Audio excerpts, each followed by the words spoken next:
A thunder of jets in an open sky, a streak of gray, and a cheerful... A loop, a whirl, and a vertical climb, and once again you'll know it's time for the adventures of Rocky and Bullwinkle and friends. Starring that supersonic speedster, Rocket J. Squirrel, with his pal Bullwinkle the Moose, and a host of others. Hurry, Bullwinkle! The show's about to start! I'm coming as fast as I can. Wave to the people! Yay! Now what are you doing? Signing autographs. Let's see. John Smith. But your name is Bullwinkle. I know, but that's hard to spell. We're gonna have a lot of fun. Come on and join us. Sure, there's always room for one more.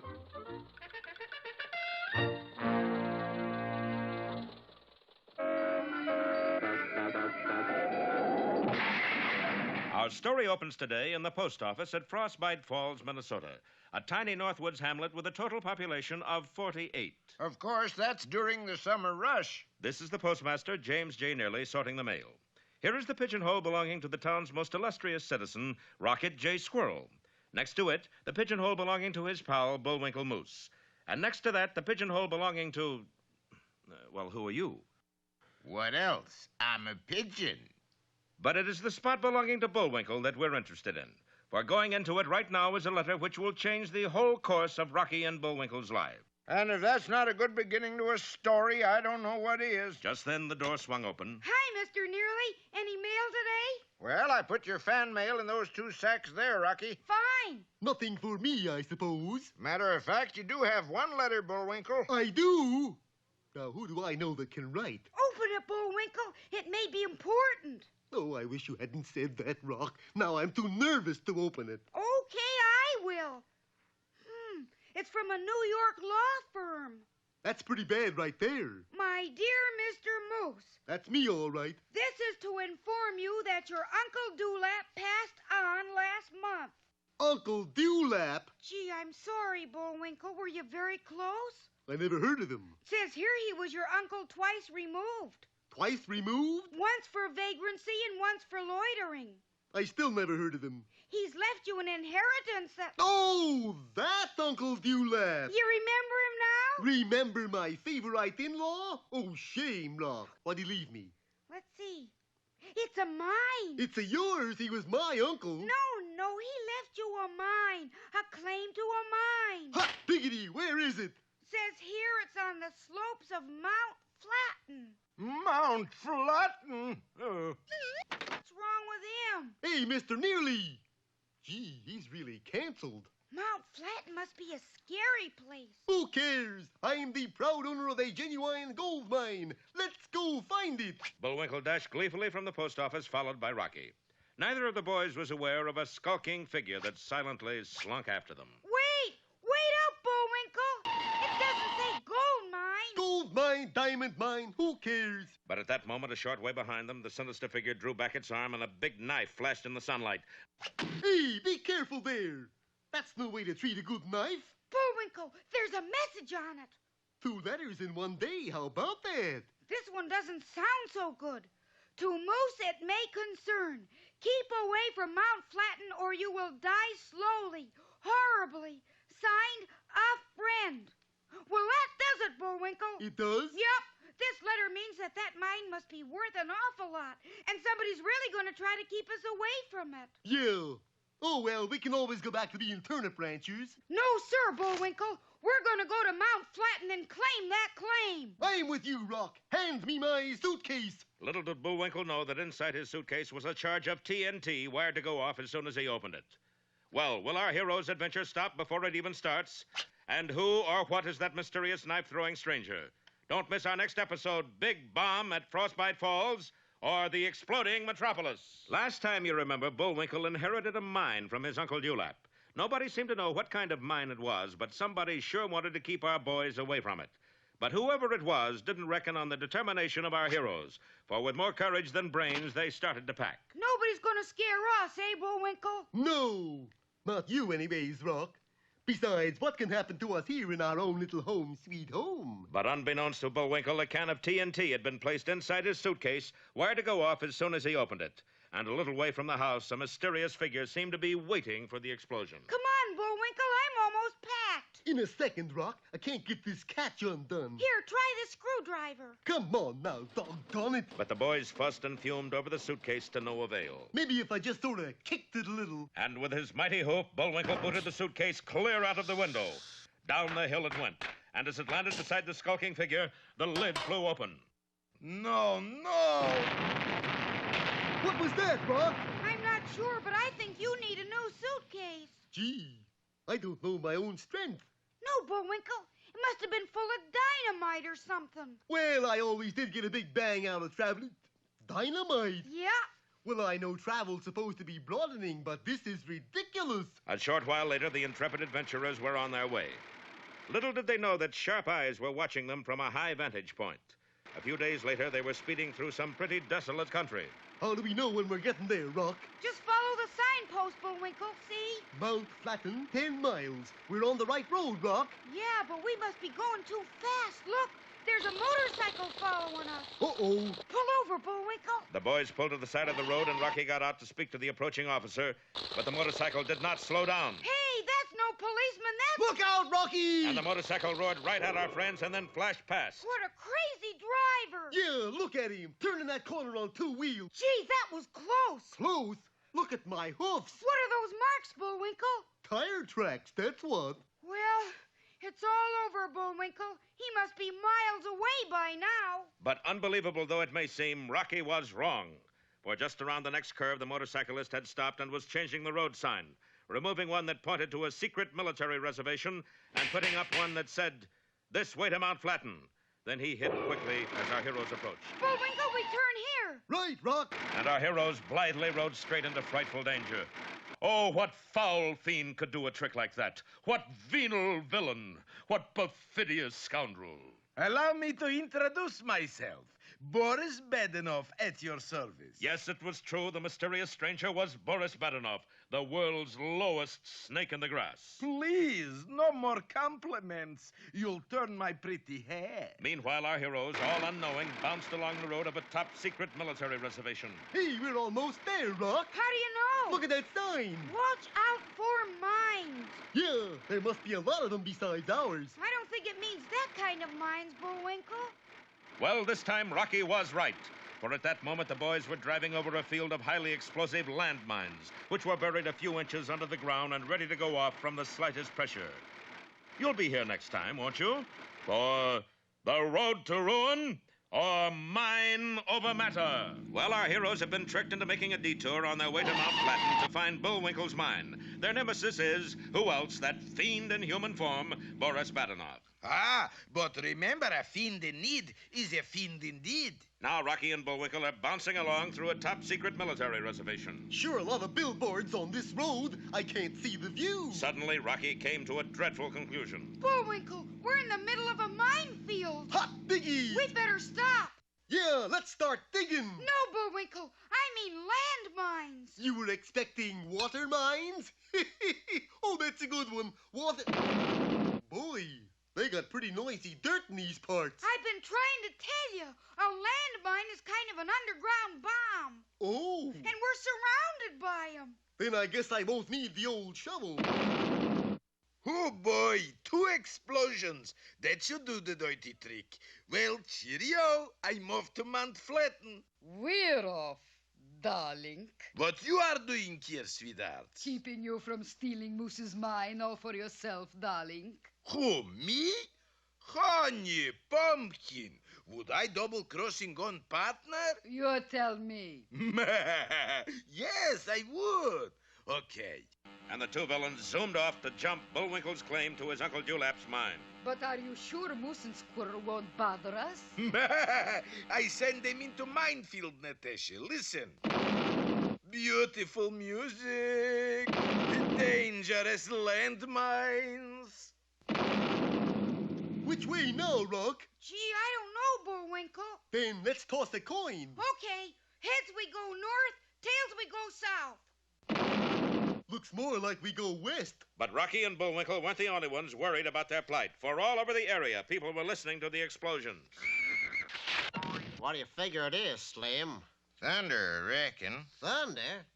But it ain't rained here in 40 years. Yep.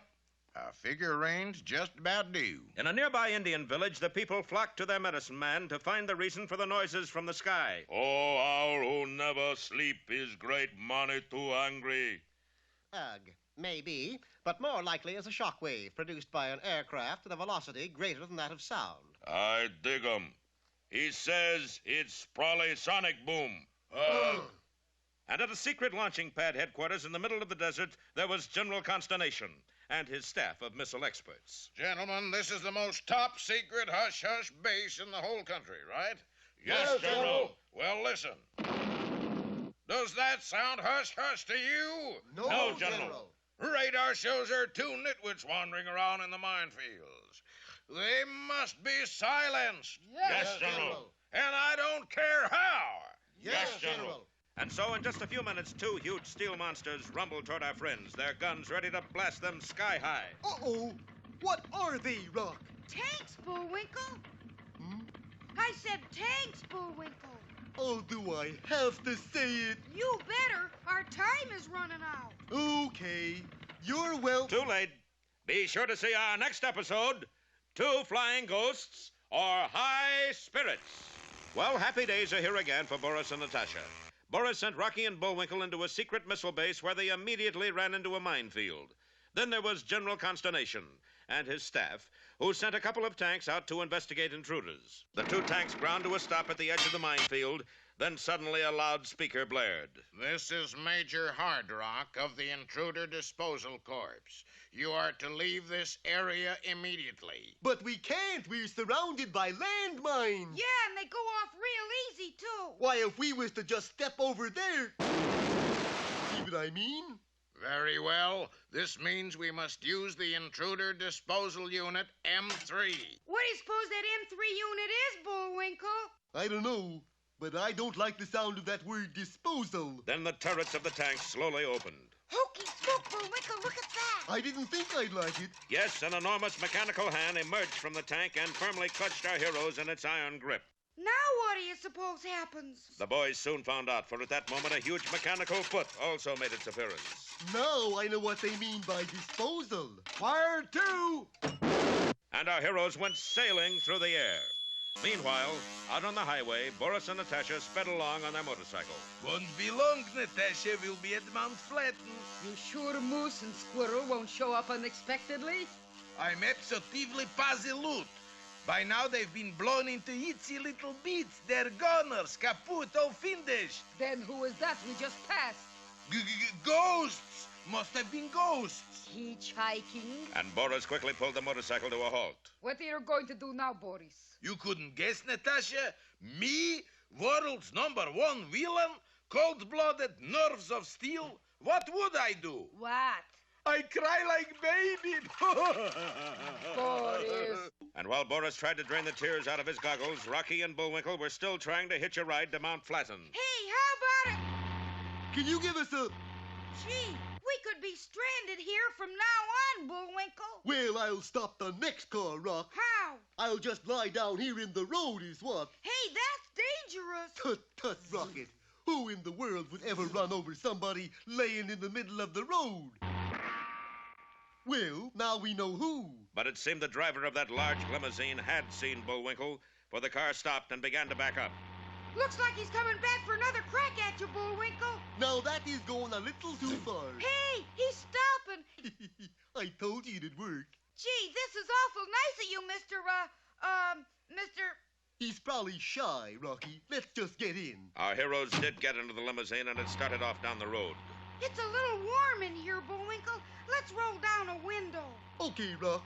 Hey, that's funny. What? There's no window cranks. No door handles either. Hey, I don't like this, Bullwinkle. I'm not exactly crazy about it myself. Hey, mister, what kind of car is this anyway? But still the driver remained silent. For had our boys only known it wasn't a real driver at all, but only a dummy fastened to the wheel, and yet with no human hand to control it, the limousine roared on faster and faster toward what? We'll find out next time in Crash Drive or Oedipus Rex. Last time, you remember, Rocky and Bullwinkle, who were stranded in the desert, got a ride in a long limousine. It was only when they were inside the car that they found it had... No window cranks. No door handles. Must be one of those economy models. No, sir, Bullwinkle. Something's wrong here. Hey, mister. But as Rocky shook the driver's shoulder, his hat fell off. Bullwinkle, he's a dummy. Please, Rock, you were speaking of our host. But look, he really is a dummy. So he is. You know what that means, Bullwinkle? Yeah, he must have cheated on his driver's test. No, it means we're going 80 miles an hour with nobody at the wheel. Here, let me get it, Rock. And Bullwinkle grabbed the steering wheel only to have it come off in his hand. I was right. It is the economy model. Meanwhile, a short distance ahead, Boris and Natasha were still wondering how to keep our friends from getting to Mount Flatten ahead of them. Hey, Moose and Squirrel just got picked up by limousine. They'll be here in a minute, darling. We must think fast. Think hard, Natasha. And Natasha did think hard and came up with a brilliant idea. I will change the road signs. So without telling Boris, Natasha changed the road signs to direct traffic over a nearby cliff. Oh, Boris will be so proud of me. Then, unfortunately, Boris had the same idea. Hey, I got it. I changed road signs. And he unwittingly changed the signs back to the way they should be. Natasha will be so proud of me. It's all settled, Natasha. Let's go. Turn right here, Boris. Don't be silly, Natasha. I changed the signs. But Boris, so did I! And the motorcycle went off the road and plummeted downward. After this, Natasha, remember who is brains of this outfit. I figure way out of things. Hey, brains. Yeah. Figure a way out of this. Oh, boy. And the motorcycle plunged into the treetops below and came to rest hanging from a branch. Well, here we are, safe with sound. Meanwhile, as they say, Moose and Squirrel are beating us to Mount Flatten, Mr. Brains. Natasha wouldn't have felt so bitter if she knew our friend's plight. The limousine did take the right turn at the detour, but then started down the mountain road at breakneck speed. Get the wheel back in, Bullwinkle. I'm trying, Rock. I'll see if I can turn off the engine. Unfortunately, there were far too many buttons and knobs on the dashboard, and Rocky accidentally turned on the radio instead. All right, you guys, sit still. Yes, sir. Put your hands up. Anything you say. This is the end for you, rats. I had a hunch it was. Oh, they got me, Rock. Stay tuned now for the second half of Mike Mallet, Public-Private Eye. But first, a brief word from our sponsor. Bullwinkle, it was just the radio. I'm not dead and killed and all? No, but it looks like it's just a matter of time. Fortunately for our friends, the road just then opened out to a flat straightaway. Boy, that was pretty hair-raising. You were telling me. I wonder how we made it down safely. I'm not sure we did. Bullwinkle, look at the wheel. Something or somebody steering this car by remote control. The brainy squirrel had done it again, for in a darkened room miles from the car, a strange figure was directing their course with a number of push buttons. Unfortunately for our friends, while they were traveling forward at high speed, the figure punched a button marked reverse, and the car was immediately torn in half. Oh, fudge. Well, who is this clumsy stranger? Maybe we'll find out next time in Fender Benders or the Asphalt Bungle. Well, it looks as if our heroes have been caught between two fires this time. Not only is Boris Badenov trying to keep them away from Mount Flatten and Bullwinkle's inheritance, but now a mysterious stranger has trapped them in a speeding limousine, which is remotely controlled from a spot miles away. Unfortunately, this new menace pushed the wrong button, and the limousine was torn apart. Oh, crabapple. Are you all right, Bullwinkle? I reckon so. What transpired? I figure whoever was controlling this car pushed the reverse button. But where's the bottom of the car, Rock? A good question, that. For at that moment, the bottom half of the limousine was running through the country, tearing up rocks and cactus. Meanwhile, our friends courageously decided to push on to Mount Flatten on foot across the hot, dry, burning desert. Boy, what I wouldn't give right now for a nice, cool ice cream soda. Yeah, sure would taste good. Then suddenly a fantastic image appeared before Bullwinkle's weary eyes. A ice cream soda. I really prefer chocolate. With 2 straws, please. Thanks. Now, Rocky! Come here, look. Where? Oh, don't you see it? Hey, ice cream sody. Oh, there's nothing there, Bullwinkle. Of course there is. I'll just grab it. Oh! That's a cactus you got hold of. I would have bet it was a sody. You just saw a mirage, Bullwinkle. Hmm? You know what a mirage is. Sure, it's where you park your car. No, it's an optical illusion. Your eyes are playing tricks on you. They wouldn't do that. They're friends of mine. And the indignant Bullwinkle stalked off. Meanwhile, on top of a nearby hill, Boris was unfolding another fiendish plan. What's that, darling? Like the man says, Natasha, this is fiendish plan number 346. Now look, here are we A. Here are Moose and Squirrel B. We fire small cannon C. Up in the air it goes. And? And lands on them just as they get to crossroads X. X marks the spot, eh, darling? You said it, kiddo. But at that moment, there was a sudden interruption. Boris, coming this way. What is it? Don't know. Looks like traveling rock garden. Of course, it was really the limousine chassis covered with rocks and cactus. It's coming right at us. Run, Natasha! Too late, for in just a few seconds, the speeding chassis caught up with the villains and roared onward as they hung on desperately. Meanwhile, high up in the air, the cannon shell whistled wildly on its way as 1,000 feet below, Rocky and Bullwinkle slowly approached the fatal crossroads. Mirage, my left hind foot. Oh! Disappearing sodies. Never heard of such a... Now look at that, Rock. I suppose you'll tell me that's a mirage. How do you know? Guess it was. But though Boris and Natasha had been momentarily defeated, our heroes aren't exactly out of trouble. Come on, Bullwinkle. We're bound to find some water soon. I can't make it, Rock. And the mighty moose, unused to the desert heat, collapsed in his tracks. Well, it looks bad and very hot for Rocky and Bullwinkle. Please hold a thought for them. Till next time when we see Burning Sands or the Big Hotfoot. Well, there was dirty work at the crossroads last time as Boris and Natasha tried to blow up our heroes. Unfortunately for them, they were caught by a runaway car and wound up blowing themselves up instead. Of course, our boys still aren't out of the woods. Cactus. Rock, I can't go on. Bullwinkle, speak to me, speak to me. Why won't you speak to me? I can't think of a thing to say. Gee, I gotta get him out of this sun. And the plucky squirrel seized his friend by the ankles and began to drag him bodily across the desert floor. Oh! If it's all the same to you, Rock, I'll walk. But, Bullwinkle, you're too weak to walk. Yeah, but I'd rather die of the staggers than get needled to death. Good show, Bullwinkle. And our friends pushed onward while the blazing sun beat down with furnace heat. A short distance away, Boris and Natasha were pulling themselves out of the debris of the explosion. Well, your plan was a washout, Boris. I think I cancel my subscription to the fiendish plan of the Mont Club. But they're getting away with deed to mine, darling. What can we do? Oh, you forget I am vice president in crime syndicate. So what you're going to do? What any big executive would do. I pass the buck. Hello, fearless leader. Come in, please. And Boris's voice crackled across the miles to a sinister hideout where his superior eagerly awaited his report. Hello? Fearless leader. Is Boris bad enough on the air, sir? Oh, no. That no good. Hello, fearless leader. Don't tell me you didn't get deed to mine. Lie. You didn't rub out Moose and Squirrel. You Lie. just got caught in one of your own traps. How did you... Enough, bad enough.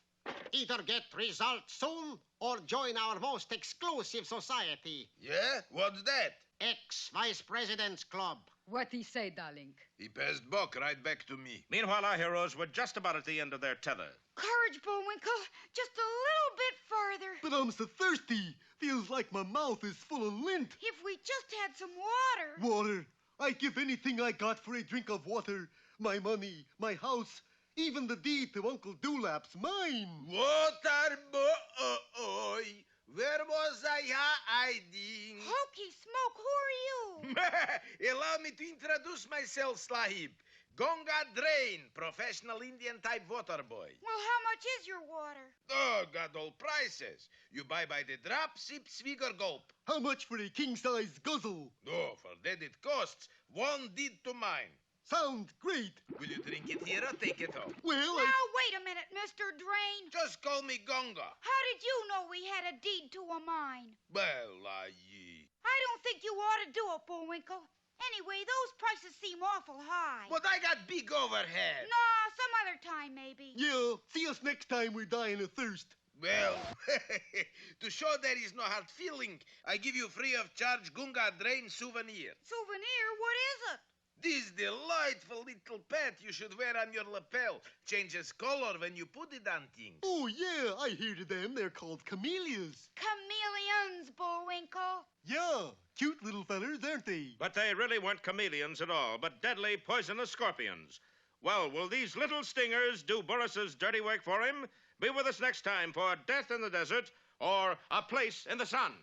Well, on their way to Mount Flatten, where Bullwinkle's uncle had left him a mine, our heroes have run into a serious water shortage. But when Boris disguised himself as Gunga Drain, an Indian water peddler, Rocky turned him down. Yeah, it isn't as if we're dying of thirst. 'Cause we are. It was then that Boris offered them 2 free souvenirs that he said were chameleons. I don't believe it. These animals have claws. That's because they're desert chameleons. They use the claws to walk through sand. I still don't believe it. You don't believe in sandy claws? That's pretty serious, Rock. No telling what would have happened to Bullwinkle's faith in Rocky if one of the little beasts hadn't suddenly flipped his tail up and stung a nearby cactus. What did I tell you, Bullwinkle? What a way to die. Chameleons, huh? These are scorpions. Well, after all, what is a scorpion? Just a chameleon with a little kick to it. Come on, Bullwinkle. And the 2 boys started off across the desert again. What's the matter, darling? Trick didn't work? I was so sure they would trade it to mine for water. You were really going to give them water, Boris. Of course, Natasha.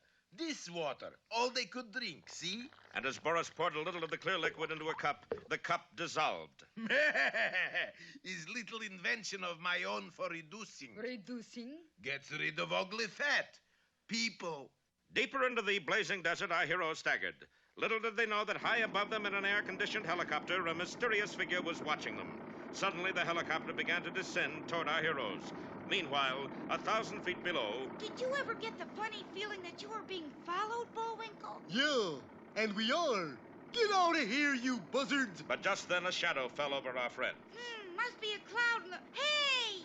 A cloud in the hay? The heat's getting you, Rock. No, look! Yes, the helicopter had swooped low and was hovering right over our friends' heads. Gee, do you suppose we're going to be rescued at last? Sure, he'll let down a ladder soon. Hey, look out! Great mounds of moss. Yes, the helicopter was behaving in a very peculiar manner. Either he's a terrible pilot or he's out to get us. Nobody's that bad a pilot. He's trying to squash us like a couple of bugs. Stop, Bullwinkle! Too late. Down came the aircraft on Bullwinkle's head. And when it rose again, Bullwinkle went with it. Bullwinkle, let go! I can't. My antlers are stuck. Your what? My antlers. I can't get them loose. And the strange craft with a moose dangling from it went bounding over the countryside, much to the wild surprise of 2 nearby Indian chiefs. Some sight, eh, Chauncey? You talk straight, Edward. What you think'em it is? One of 2 things. What 2 things? Plane with crazy landing gear. Or, Moose with crazy head. oh, Chauncey, you funny Indian. Funny Indian? Yes, Navajo ho ho. But it wasn't funny at all to Rocky. I gotta try to get Bullwinkle out of there. So the next time the moose touched ground, Rocky grabbed his leg and tried to pull him out. He didn't succeed. Hokey smoke, I'm up in the air. I'm not too calm myself. And the helicopter continued on its erratic up and down course over the desert. How long can our heroes take this terrible pounding? Don't fail to see our next episode, The Boy Bounders, or Plain Punchy. When Rocky's friend Bullwinkle inherited a mine from his uncle, little did he think it would lead to this. But then again, neither did anybody else. Boris, darling, what a wonderful stunt. What do you talk, Natasha? I did it. But if not you, then who? Exactly what Rocky was wondering as he shouted. Can you see who the pilot is, Bullwinkle? Yeah, he's just a run-of-the-mill mysterious stranger. It was true. A masked figure was at that moment frantically twisting the controls. Up sailor arms, stabilize the elevator, rig for diving, dinghy, prepare to ditch. Boy, that is a confused mysterious stranger. That voice is awful familiar. Of course, that was me. I just did that. No, I mean the pilot's voice. Look out, here we go again! out of here, Rock. Well, look, if we can't get out, let's try to get inside. Yeah. Bullwinkle struggled and strained, but to no avail. Then suddenly, both of our boys shot into the plane with no trouble at all. Hey, that was pretty easy after all. Yeah, but how come we're lying on the ceiling? Well, that's how come.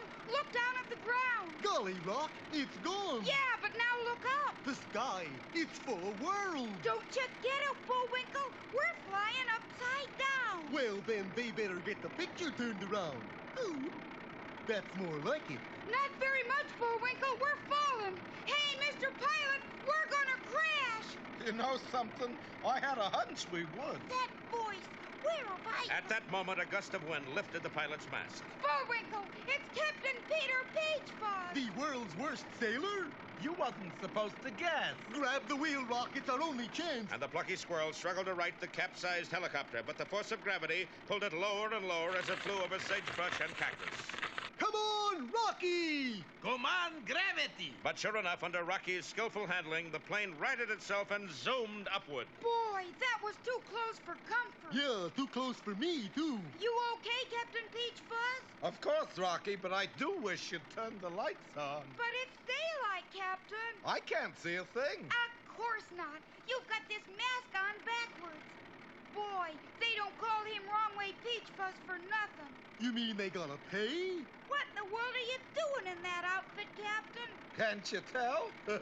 I'm the new head of G2. The government's intelligence system? But why are you following us, Captain Peachfuzz? Glad you asked. It's because of, I have it written down inside my hat here. Let's see.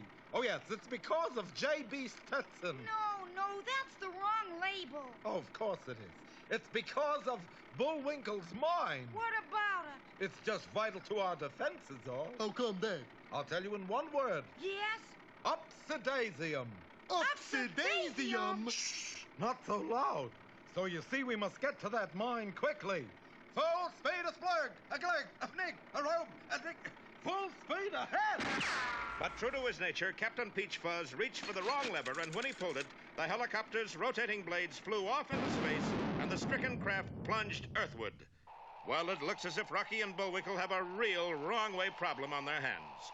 Be with us next time for a peek at the peak, or Your Climb is My Climb. Well, our heroes have met up again with Captain Peter Peachfuzz, much to their dismay.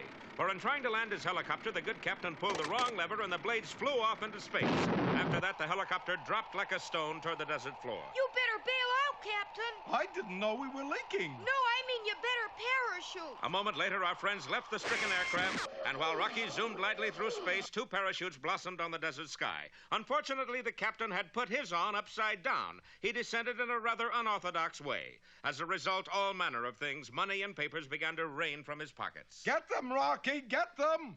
Rocky zoomed off and a few seconds later returned with a handful of greenbacks. Here you are, sir. I caught your money. Money? Who needs money? I lost my credit card. But the credit cards weren't all that was lost, as our friends discovered after they landed. What do you mean? What else is lost? Well, I don't like to say it, Bullwinkle, but we are. Yes, hopelessly turned around since their dizzying airplane flight, the boys had now no idea of which way to go. It really doesn't matter. I've got to follow you no matter where. Follow us? How come? Yeah, and why aren't you in uniform? And Captain Peachfuzz told his blood-chilling story. It seems that on his return from his last voyage as master of the SS Andalusia, he had made a slight miscalculation in docking. Full speed ahead! And as a result, sailed his ocean liner right into the middle of New York's financial district. I say, Bradbury, isn't that the Andalusia? Nonsense, old boy. She's not due to dock for an hour yet. As a result of a typical Peachfuzz era, the Andalusia wound up wedged tightly between 2 tall office buildings on Wall Street. And there she remained. For it was the first time in history that financiers could take a winter vacation and watch the market at the same time.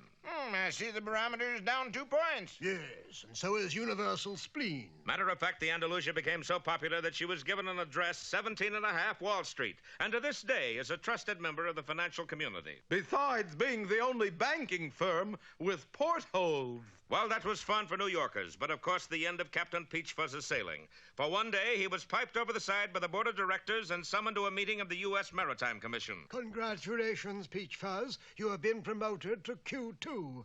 Q2? What is that? Is that good? It's a big deal in the Cold War, Peachfuzz. The Cold War? Yes. you are in sole charge of counting penguin eggs at the South Pole. But why, sir? There wasn't any place further away we could send you. And so Captain Peachfuzz's orders were typed. But the typist, a niece of the captain's, made one little mistake. She hit a G instead of a Q, and Peter Peachfuzz became head of G2, the American Intelligence System. Immediately, he issued new orders. All right, Agent 7, follow Agent 9. Agent 4, you watch Agent 2. Yes, inside of a week, the good captain had every American secret agent hard at work following some other American secret agent. That's why, Peachfuzz. Why? Well, it gives them a feeling of togetherness. That's all very interesting, Captain. If a trifle long. But why do you want to follow us? It is because of Bullwinkle's mine. What about it? It's vital to our defense, is what about it. What's so important? I'll tell you only one word and you will know. Yes? The word is Upsidaisium. Upsidaisium? Well, that's the word, all right, Upsidaisium. But what in the world does it mean? We'll find out next time in You've Got a Secret, or Out of Sight, Out of Mind. Well, let's see where we stand today. Yeah, let's. Bullwinkle inherited a mine from his Uncle Dewlap. A mysterious stranger high in a helicopter began to follow him and Rocky. He turned out to be Captain Peter Wrongway Peachfuzz, the new head of American intelligence. But Captain Peachfuzz is still up to his old wrong-way tricks, and he almost immediately wrecked the helicopter. Everybody got down to earth all right, but now they're all lost in the middle of the what desert is this? I don't know. You got a map, Bullwinkle? Nope. Maybe Captain Peachfuzz knows where we are. Of course I do, Bullwinkle. I have a map right as it. Oh, dear. What is it? My papers. They're all gone. Then nobody knows where we are. Not quite true, for at that moment, not too far away, that notorious reprobate, Boris Badenov, was picking up all of Peachfuzz's papers. There's driver's license, expired 1926, and here is map of desert, and right next to this little...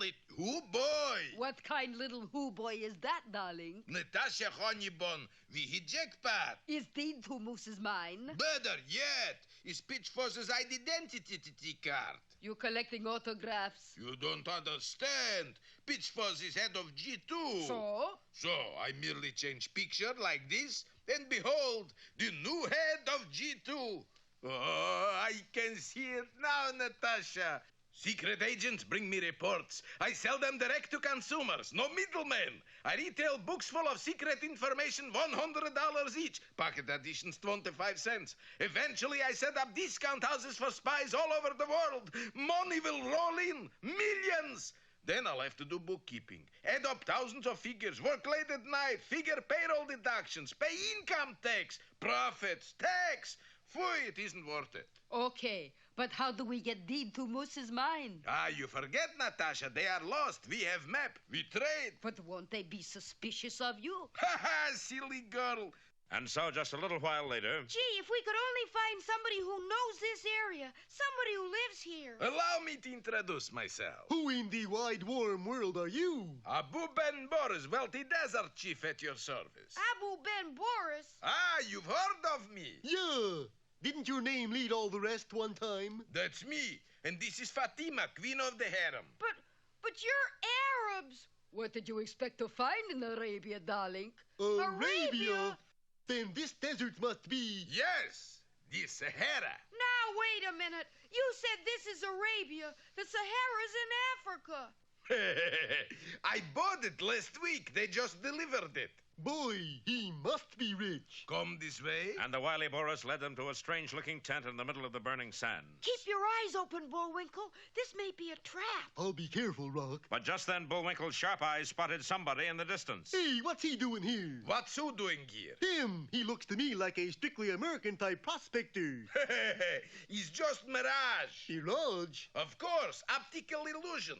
For instance, it's broad daylight, no? Of course it is. And yet, don't you think you see stars? Yeah, how about that? And what's more, I'm sleepy. And Bullwinkle slumped to the sands as Boris drew an evil-looking scimitar from his belt and stalked into the tent after Rocky. Oh, whatever you do, don't miss our next episode, Boris and the Blade, or Chic, Rattle, and Roll. Well, it looks as if our friends will never get to Mount Flatten and Bullwinkle's mine, for they have just met up with their old nemesis, Boris Badenov, disguised as a wealthy desert chieftain. Abu Ben Boris at your service. What's more, on the pretext of showing him a mirage, Boris has sent Bullwinkle to dreamland, drawn a wicked-looking sword, and followed Rocky and Captain Peach Fuzz into his tent. Can you lead us out of this desert, Mr. Abu Ben Boris? Call me Benny. Well, can you? You said it, Effendi. Well, let's get started then.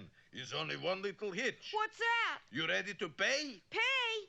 Where's all that desert hospitality I've heard so much about? Oh, I'm hospitable. You can stay as long as you like, free from charge. But what if we want to leave? And we do. Then you pay. Very well. Here's all the money I have.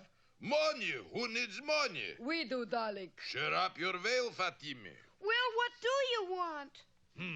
You got any other valuables? Jewels, deed to mines? Deeds to mines? I'm just spitballing, you understand? Yeah, we got one of those. Well, then we're in business. But it belongs to Bullwinkle. No, so quick we're out of business. Say, where is Bullwinkle? Oh, he's right out there. Sure enough, Bullwinkle was right out there, out like a light. Bullwinkle, old pal, speak to me. Howdy, stranger. Stranger? Bullwinkle, it's me, Rocky. Pleased to meet you, Mr. Rocky. He doesn't know me. Bullwinkle, don't you remember? We're on the way to your Uncle Dewlap's mine. Mine? Sure. Don't you have the deed? You know, you're pretty nosy for somebody I just met. Rocky, I do believe he has amnesia. Yeah. Never mind that. Does he have deed to mine? Looks like we'll never know, Boris. He's lost his memory. If they don't have deed to mine, who needs them? Well, we must be off. But you can't leave us to perish in the middle of the Sahara Desert. Watch carefully. And with one mighty swipe of his scimitar, Boris cut the guy ropes of the tent. Instantly, it collapsed on Rocky and Captain Peach Fuzz. Well, now they can't follow us. Let's go, Natasha. I'm the sneak of Araby. And the two villains hurried off across the desert, leaving our heroes floundering under the folds of canvas. But at that moment, one of the tent poles toppled over and struck Bullwinkle on the head. Goodness, I must have overslept.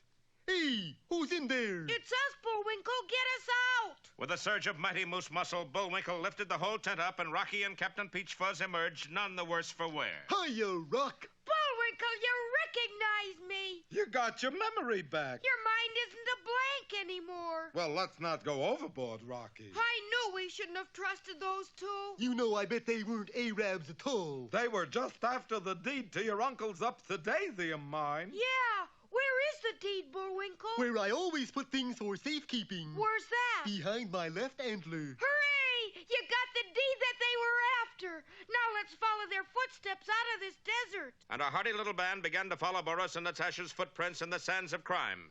Unfortunately, as they marched across the shifting dunes, the wind began to blow harder. Bullwinkle, the wind is erasing their footprint. Yes, in just a gusty minute, there wasn't a trace of a footprint to follow, and our friends were once more completely lost in the desert. Will they survive the rigors of the desert night? Be with us next time for Sourdough Squirrel or Hard Rock Rocky. Last time, you remember, our friends were stranded in the middle of the desert with the sun setting fast. Well, they shivered their way through the long, cold night, and in the morning, gazed out over miles and miles of miles and miles. Where do you suppose we are, Rock? We're right in the middle of nowhere, Bullwinkle. Oh, I'm glad. I thought for a minute we were lost. It was at that moment that Captain Peach Fuzz made a momentous discovery. Rocky, Bullwinkle, look here. What is it, Captain? Well, if we weren't in the middle of the Sahara Desert, I'd say it was a railroad track. That's sure one on you. What do you mean, Bullwinkle? Well, that's just a mirage. Mirage? No, mirage. It's called a octopus illusion. Optical illusion. Yeah, it's not really here. Look, I'll kick it. Boy, that's what I really call a mirage. It's hard as a rock. And look, coming down the track. Sure enough, as the boys watched, an express train bore down on them like an express train. Get off the track, Bullwinkle! Nonsense, Rock. It's all part of the same mirage. That's not a real engine. No? I'll prove it. I'll stand right here while it goes by. And Bullwinkle stood directly between the rails as the engine hurtled toward him. In the locomotive cab, of course, panic reigned. Now, there's something you don't see every day, Chauncey.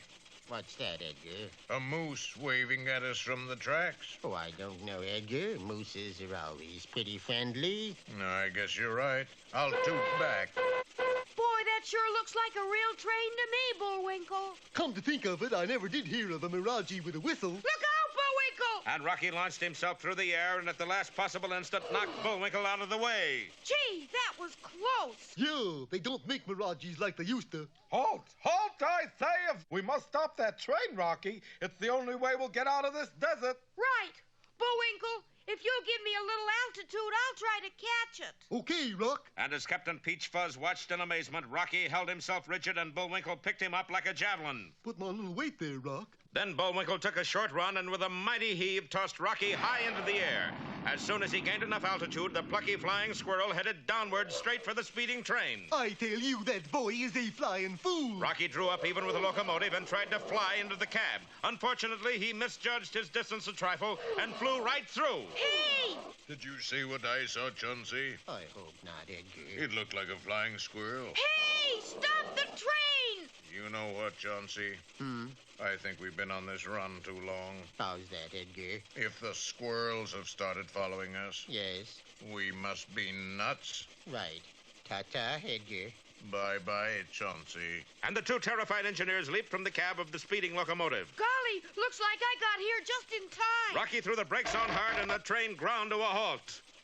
A few moments and several explanations later, the engineers were back in the cab and our heroes safe on board the train as it started westward again. Well, we're on our way again, Rock. And this time, nothing could go wrong. Well, it better, or people will stop watching the show. No such chance, for at that moment, just a little way ahead, Boris Badenov stands at a switch that, if thrown, would immediately derail the train. But why, Boris? Moose and Squirrel are on board. But what about all the other passengers? Well, you can't make an omelet without breaking eggs. And the fiendish Boris pulled that fatal lever. Don't miss our next exciting episode, A Creep at the Switch or Sudden Pacific. On the perilous path to Mount Flatten and Bullwinkle's mine, Rocky and Bullwinkle wound up on board a train crossing the desert. With them is Captain Peter Peachfuzz, the muddle-headed head of G2. Yes, Rocky, I've been following you and Bullwinkle for days now. Why? 'Cause I'm lost. But you must have another reason. Well, actually, it's your mind, Bullwinkle. What about it? It's chock full of Upsidaisium. Upsidaisium? Gee, that's great. Marvelous. What is it? I can't tell you. Can't tell us? But the mine's mine. Mine's mine. Surely you can give us a little hint. Well, all right, but just a hint. And Captain Peachfuzz told them a strange story indeed. It started several years ago in a little western town of Buzzard's Craw, when a grizzled old prospector trudged into town leading his pack mule. He looked like any other grizzled old prospector, but his burro was just a little bit different. It floated along behind him 20 feet in the air. Looks like Henry's made a strike, Zeb. How you figure? Look how uppity his mule is. The grizzled old prospector pulled his burro in like a kite, hitched him to a rail, and entered the claims office. Calvin, I want to file a claim on Mount Flatten. Strike it rich up there, did you? Yep. Gold? Nope. Silver? Nope. What then? Don't know, but there's sure a lot of it up there. Did you bring any back, Henry? Did I? Look at that fool mule. He's carrying a load of it. You mean? Yep. I figure it's some anti-gravity metal. Anti-gravity? What's that mean? It means the stuff falls up. Impossible. But at that moment, the town sneak thief, Scurvy McMurk, was rifling the old prospector's pack. Oh, boy, I got me a big chunk of... And McMurk, still holding a piece of the mysterious ore, shot skyward and was never seen again. And good riddance.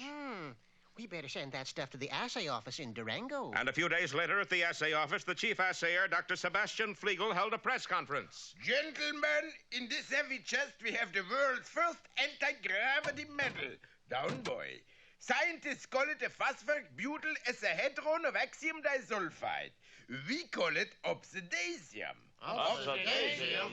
Now, let's have a look at it, Doc. Impossible, gentlemen. Not even to get your picture in a paper? Well, all right. But you have to be awfully quick. And as the doctor opened the heavy lid, the world's entire available supply of Upsidaisium fell up and out of the chest, crashed through the ceiling, and disappeared into space. Would you like me to say cheese? Meanwhile, back in Buzzard's Craw, the grizzled old prospector was in for a severe disappointment. You can't file a claim on Mount Flatten, Henry. How come? Because Mount Flatten is already owned. By who or? By a moose. A moose? Dewlap D. Moose. What's so funny, Henry? 'Cause he'll never find Mount Flatten is why. Why so? 'Cause it ain't nowhere to find. And the grizzled old prospector stalked out of the office and out of the story. And so you see, the government has been looking for Mount Flatten ever since. A lost mountain. Hokey smoke. Well, we'll all look for it together. Yeah, a whole mountain shouldn't be too hard to find. Oh, no? And what if the train you're on is speeding toward an open switch? And that's just what's happening now as Boris Badenov gleefully awaits the catastrophe. My, how time flies when you're having fun. Don't miss our next episode, The Train on the Plain, or The Overland Express.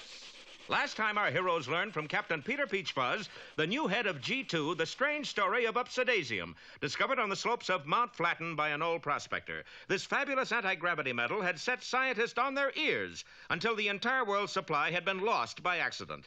Not only that, but when the old prospector learned that the mountain was already owned by Bullwinkle's uncle, he said, Well, he'll never find it. Why not? Because it's nowhere to find. Gee, a lost mountain, and now it's all yours, Bullwinkle. Yeah, it's the nicest present I never had. On to Mount Flatten, hey, fellas? Well, almost anyway, for on the track ahead, Boris Badenov waited beside an open switch. Boris, darling, why you wrecking train? He's on train, Moose and Squirrel. They won't give us D to Upsidaisium mine, so... You got orders from Central Control? You think I can't make my own decisions? You think I'm just a stooge for Central Control? No, darling. Well, you're wrong. I am. Hello, fearless leader, old buddy boy, old chum, old sweetie pumpkin. Come in, Badenov. Is this fearless leader? Of course. Are you sure? Badenov, you incompetent nincompoop. Man, that's him all right. Fearless leader, switch is open, train is coming, okay? One moment, I check with Mr. Big. Mr. Big? This must be top-level caper we're on, Natasha. Achtung! Yes, yes. Mr. Big says, follow Moose and Squirrel to mine. Do not wreck train. Do not!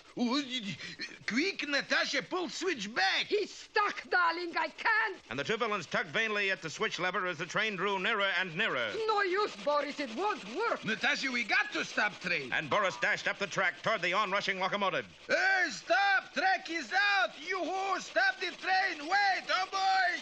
Inside the cab of the locomotive, the alert engineers heard Boris's cry. Sounds like someone shouting, stop the train, Chauncey. Uh-huh. I think he said the track is out. Oh, you know how some people are. Pessimistic. That's right, Chauncey.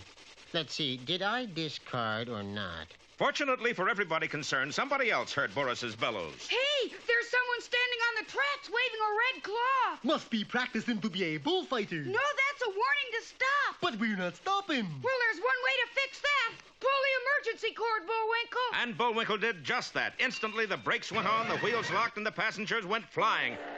We're saved, Rocky. Yeah, I wonder who the hero was that flagged down the train. Probably some grizzled old prospector. You're absolutely right. Allow me to introduce myself. Mojave Max, GOP. GOP? Grizzled old prospector. This is my sidekick, Death Valley Dottie. Howdy, partner, darling. Say, Rock, maybe they could help us find the lost mountain. Bullwinkle, that's top secret. You lost something, darling. Yeah, but I'm not allowed to tell you what. Is it bigger than Kumquat? Yeah. Smaller than Texas? Yeah. I know. It's a lost mountain. Hey, that's right. She's pretty good at that game, Rock. Just the same, we better get back on the train and yike! Okay. I never yiked on a train, but... Look, Bullwinkle, it's leaving without us. Yes, the train was going on its way, leaving our heroes, mind you, at the mercy of Mojave Max and Death Valley Dottie. Don't miss our next thriller, Danger in the Desert, or Max Attacks. Last time, as you undoubtedly recall, Boris and Natasha popped up disguised as Mojave Max, a grizzled old prospector, and his sidekick, Death Valley Dottie. But what's even worse, our hero's train has started to leave without them. Hey! Why are they gone without us, Rock? I'm sure I don't know. Well, we do, don't we? For there in the cab of the locomotive was Captain Peter Peachfuzz, who naturally had pushed the wrong lever. The brake, Chauncey. Where's the brake? Is this it? Good heavens, Edgar, we can't stop. We'll keep going forever. No, I figure we'll stop in Albuquerque. Why? There's a big stone wall at the end of the tracks. Meanwhile, Rocky and Bullwinkle were still chasing desperately after the last car. Wait up! You can't go without me. I got a ticket. Unfortunately, Bullwinkle's ticket suddenly unfolded, and of course, he tripped over it. Oops. Well, there it goes. You go on and fly after it, Rock. You can still catch it. And leave my pal stranded here? Never. Gee, you're a real pal-pipe pal, Rock. Look at that, Natasha. Sometimes I wish I had a friend. Why? So I could double-cross him. You would double-cross, friend. I got to. My enemies don't trust me. Now I wonder how we get from here to Mount Flatten, Bullwinkle. We got a map, you know. Hey, that's right. Let's unfold it and take a look. Right. You hold this side and I'll hold this side. And I'll hold this side. Hey, Mr. Mojave Max, this is supposed to be a secret map. That's okay. I couldn't remember what was on map if I tried. I got terrible memory. Gee, that's too bad. How long have you had it? Had what? A terrible memory. There, you see what I mean? Well, maybe it's okay. Now, which way is Mount Flatten? The boys and Boris searched the map carefully, but Mount Flatten seemed to be a very elusive peak. Gee, this map is pretty useless. Maybe you can't get there from here. Nonsense, Bullwinkle. Let's just pick a direction and start looking. Right. How do we pick it? Let's just toss a pebble into the air and see which way it falls. How about this one, little fellow? Too small. How about this one? Too big. Hey, Bullwinkle, look at that rock. Yeah, it's a full-grown one, ain't it? No, there on the side. Sure enough, Bullwinkle seemed to have accidentally discovered a primitive road marker. To Mount Flatten. Come on, Bullwinkle. At last we're going to find your lost mine. You saw it, kiddo. Let's go. You coming too, Mr. Mojave Max? We'd better let him, Bullwinkle. We don't know anything about mining. That's right. Maybe he'll help us. And our boys started, little realizing that Boris is more likely to help himself to their mine. Say, your partner's got quite a load there. Don't you have a mule? No. But I thought all grizzled old prospectors had a mule. We got a low-budget show. Ooh. Well, let me give you help there, Death Valley Dottie. Mighty kind of you, partner, darling.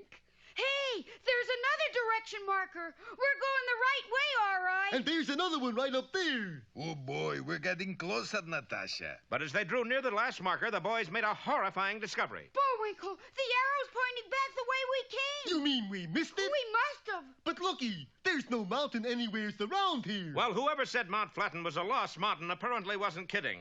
What will our heroes do now? Well, if you think of anything, let us know, won't you? And be sure to be with us next time for The Missing Mountain or Peekaboo Peak. Well, our heroes are slowly closing in on the Lost Mountain and Bullwinkle's Upsidaisium mine. They found some primitive markers in the desert pointing the way to Mount Flatten. But to their dismay, the last marker pointed back the way they had come. Anything I can't stand is a signpost that talks back to itself. But this means we must have passed Mount Flatten. Passed it? Look back the way we came. No mountain there. Yeah, it's pretty flat, all right. You don't suppose somebody buried it accidental-like? Not a whole mountain. Now let's think. Boris, darling, what do you suppose happened to mountains? Simple, Natasha. Somebody stole it. Boris, who would ever steal an enormous mountain? I would. Bullwinkle, I think I got it. I'm all ears, Rock. Except in front where I mostly nose. If Mount Flatten isn't back there. And it isn't. And it isn't ahead there. And it isn't. And it isn't down there. Obviously, darling. Ergo, it must be up there. Oh, for gunny sacks. Yes, incredible though it seemed, there, hovering miles over their heads, was an enormous, regulation-size, official mountain peak. So that's Mount Flatten. No wonder it's not on the map. But how come it's up in the air? Well, that's easy, Bullwinkle. Upsidaisium. And a coochie-coochie to you, too. But why? I mean, Mount Flatten is full of that anti-gravity metal, Upsidaisium. You hear, Boris? You said it, Natasha. Upsidaisium. This time we hit jackpot. What next, darling? What else? Get rid of moose and squirrel. No, the only thing to worry about is how to get up there. I'll handle that, Rock. Getting us up there? No, worrying about it. Well, you give me a start and I'll try flying up, Bullwinkle. Right. Let's go. Ellie! Boop! And Bullwinkle launched Rocky high into the air. Up he went, nearer and nearer to the bottom of Mount Flatten. Then as his momentum slackened, he flew slower and slower. Golly, I'm gonna stall out. And stall he did, just inches from his goal. Well, next time ought to do it, Bullwinkle. Oh, he did it. Next time he might, we must stop him. How, darling? Observe, Natasha. A villain's best friend, old abandoned mine shaft. Is deep, darling. Listen. And Boris picked up a pebble and dropped it into the shaft. 3 minutes later, the pebble still hadn't hit bottom. Oh, that should be deep enough. But how you'll get them in? Easy, I change sign. And quickly, Boris replaced the danger sign on the shaft with one which said elevator up only. Then the two villains retired to see if their plan would work. Boris, what kind of idiot would try to go up in elevator shaft that goes only down? That kind of idiot. Hey, Rocky, our problem is solved. Here's the elevator Bullwinkle, don't do it! Don't do what? That! Rocky! Never fear, Bullwinkle. I'm coming. And the fearless squirrel zoomed down the shaft after his friend. Instantly, Boris leaped from his hiding place and boarded up the entrance to the mine shaft. Oh, Boris, you are one smart fiend. Only one thing, darling. How we're going to get up to mountain. Easy. Moose throws squirrel up, squirrel throws rope down. Then I got to save them. And Boris flew to the mine shaft just an instant too late. What was that, darling? Only one thing makes noise like that. What? Moose on the rocks. Is Boris Betanov right again? We'll see next time in Go Down Mooses or The Fall Guy. Last time, you remember, Boris fixed up an abandoned mine shaft to look like an elevator. It was a clever booby trap, and it trapped a pretty clever booby. Hey, Rocky, our problem is solved. Bullwinkle, don't do it. Don't do what? Yes, Bullwinkle plummeted down the mine shaft, and Rocky followed in a desperate effort to save him. Then Boris quickly boarded up the shaft. Two boobies with one trap. That's real economy, Natasha. But now how do we get up to Mount Flatten? Too late, Boris realized that with Rocky gone, he had lost his means of reaching the mysterious floating mountain. Quickly, he dashed to the mine shaft, but seemed to be just a little late. Oh, boy, I bet that hurt. But what Boris had heard was merely the sound of boulders loosened by Bullwinkle's fall, for the moose was still dropping through space with Rocky close behind. There's only one thing to do, Bullwinkle. Yeah, and I'm doing it. What's that? I'm falling. No, I have a plan. And Rocky zoomed downward in the darkness ahead of Bullwinkle. Reaching the bottom of the shaft, he judged the speed of Bullwinkle's fall, and at precisely the right moment leaped upward with all of his might and met the moose's huge bulk in midair. Stunned and shaken, but still sound of wind and limb, Bullwinkle easily dropped a short distance to the bottom of the shaft. That was a great idea, Rocky. Rocky, where are you? Alas, no voice answered, and at the bottom of the shaft, a silent form lay sprawled on the stones. Rocky, buddy, speak to me. Don't tease old Bullwinkle. Say something. Something. Well, that's something. Meanwhile, Boris and Natasha were peering down into the darkness from the top of the shaft. What we do now? What else? We play taps. But I don't have bugle. Fake it, fake it. Dum-de-dum, dum-de-dee. Dum-de-dum, dum-de-dum, dum-de-dee. Hey, stop that singing and dancing up there. Boris, listen. Get us out of here. Who do you suppose that is? Well, it's not Ghost of Christmas Past. Quick, Natasha, the rope. Here, darling. Not that rope, the rescue rope. And a few moments later, our friends were pulled safely out of the abandoned mine shaft. Boy, somebody sure played a dirty trick on us putting that sign up. You just didn't read the fine print. What fine print? Here, use my magnifying glass. What is it, Rock? It says out of order. Well, I guess it was really my own fault then, Now let's get up to Mount Flatten, shall we? A good idea. Ready, Bullwinkle? I guess so. Hurry! Oop! And once again, Rocky flashed upward toward the bottom of Mount Flatten, miles above, while Bullwinkle and the two villains waited anxiously below. I can't watch, Natasha. You nervous, darling? No, sun is in my eyes. Higher and higher the flying squirrel went, and this time... Yes? Yes? Yes. He made it! Hooray! In no time at all, Rocky had lowered a long, long rope, and Boris, Natasha, and Bullwinkle began their climb upward. A couple of hours later, the two villains reached the top. So this is Mount Flatten. I wouldn't have known the old place. You've never been here before, darling. That's why I wouldn't have known it. Now I wonder which way to Bullwinkle's mine. You know, I've been thinking, Natasha. All right. Who gets double-crossed? Moose owns Upsidaisium mine. We need Moose. Right. But now we're up here. Who needs Squirrel? Moose needs squirrel. He don't count. And Boris blithely began to push a huge boulder from its resting place on a ledge just above our unsuspecting hero. Well, this business is full of headaches. Be with us next time for Rocky and the Rock, or Braver and Bolder. Well, they made it. Our heroes have finally found Mount Flatten, the floating mountain where Bullwinkle's Upsidaisium mine is located. But it isn't clear sailing yet, for they have been accompanied by two grizzled old prospectors, Mojave Max and Death Valley Dottie, who strangely resemble those two arch-villains, Boris and Natasha. Hey, loudmouth! Not so loud. Last time, as a matter of fact, Boris began to push a huge boulder over on the unsuspecting Rocky. Boris, do you think this is fair? Of course not, Natasha. Why else would I do it? Little did Boris know that the enormous stone was chock full of Upsidaisium, the fabulous metal that defies gravity. So when it was rolled over the ledge, instead of landing on Rocky... Boris is falling up! You can't trust anybody anymore. Yes, that huge stone fell upward until it was lost from sight. Rocky, of course, was unaware of Boris's attempt on his life. Bullwinkle, we gotta let Captain Peach Fuzz know we found Mount Flatten. Yeah, I suppose you're right. But how? Just watch. Sure enough, in a very short time, a series of smoke clouds were rising from Mount Flatten. Keen idea, eh, Bullwinkle? Yeah. Then how come all the smoke? We're sending smoke signals. Oh. You hear that, Natasha? We must stop them. But why? As soon as they send message, place will be jammed with every Tom, Dick, and J. Edgar in country. Then how can we steal Upsidaisium? You're right, darling. What we do? Follow me. And Boris and Natasha climbed to a ledge directly above Rocky and Bullwinkle and began censoring the smoke signals. Fortunately, they were just a little too late, for miles away from Mount Flatten, two lonely Indians sat on their pintos and gazed silently at the rising smoke clouds. Then one noble savage turned to the other and said, Now, there's something you don't see every day, Chauncey. What's that, Edgar? Smoke signals in English. Doesn't spell very well, does he? What's he saying?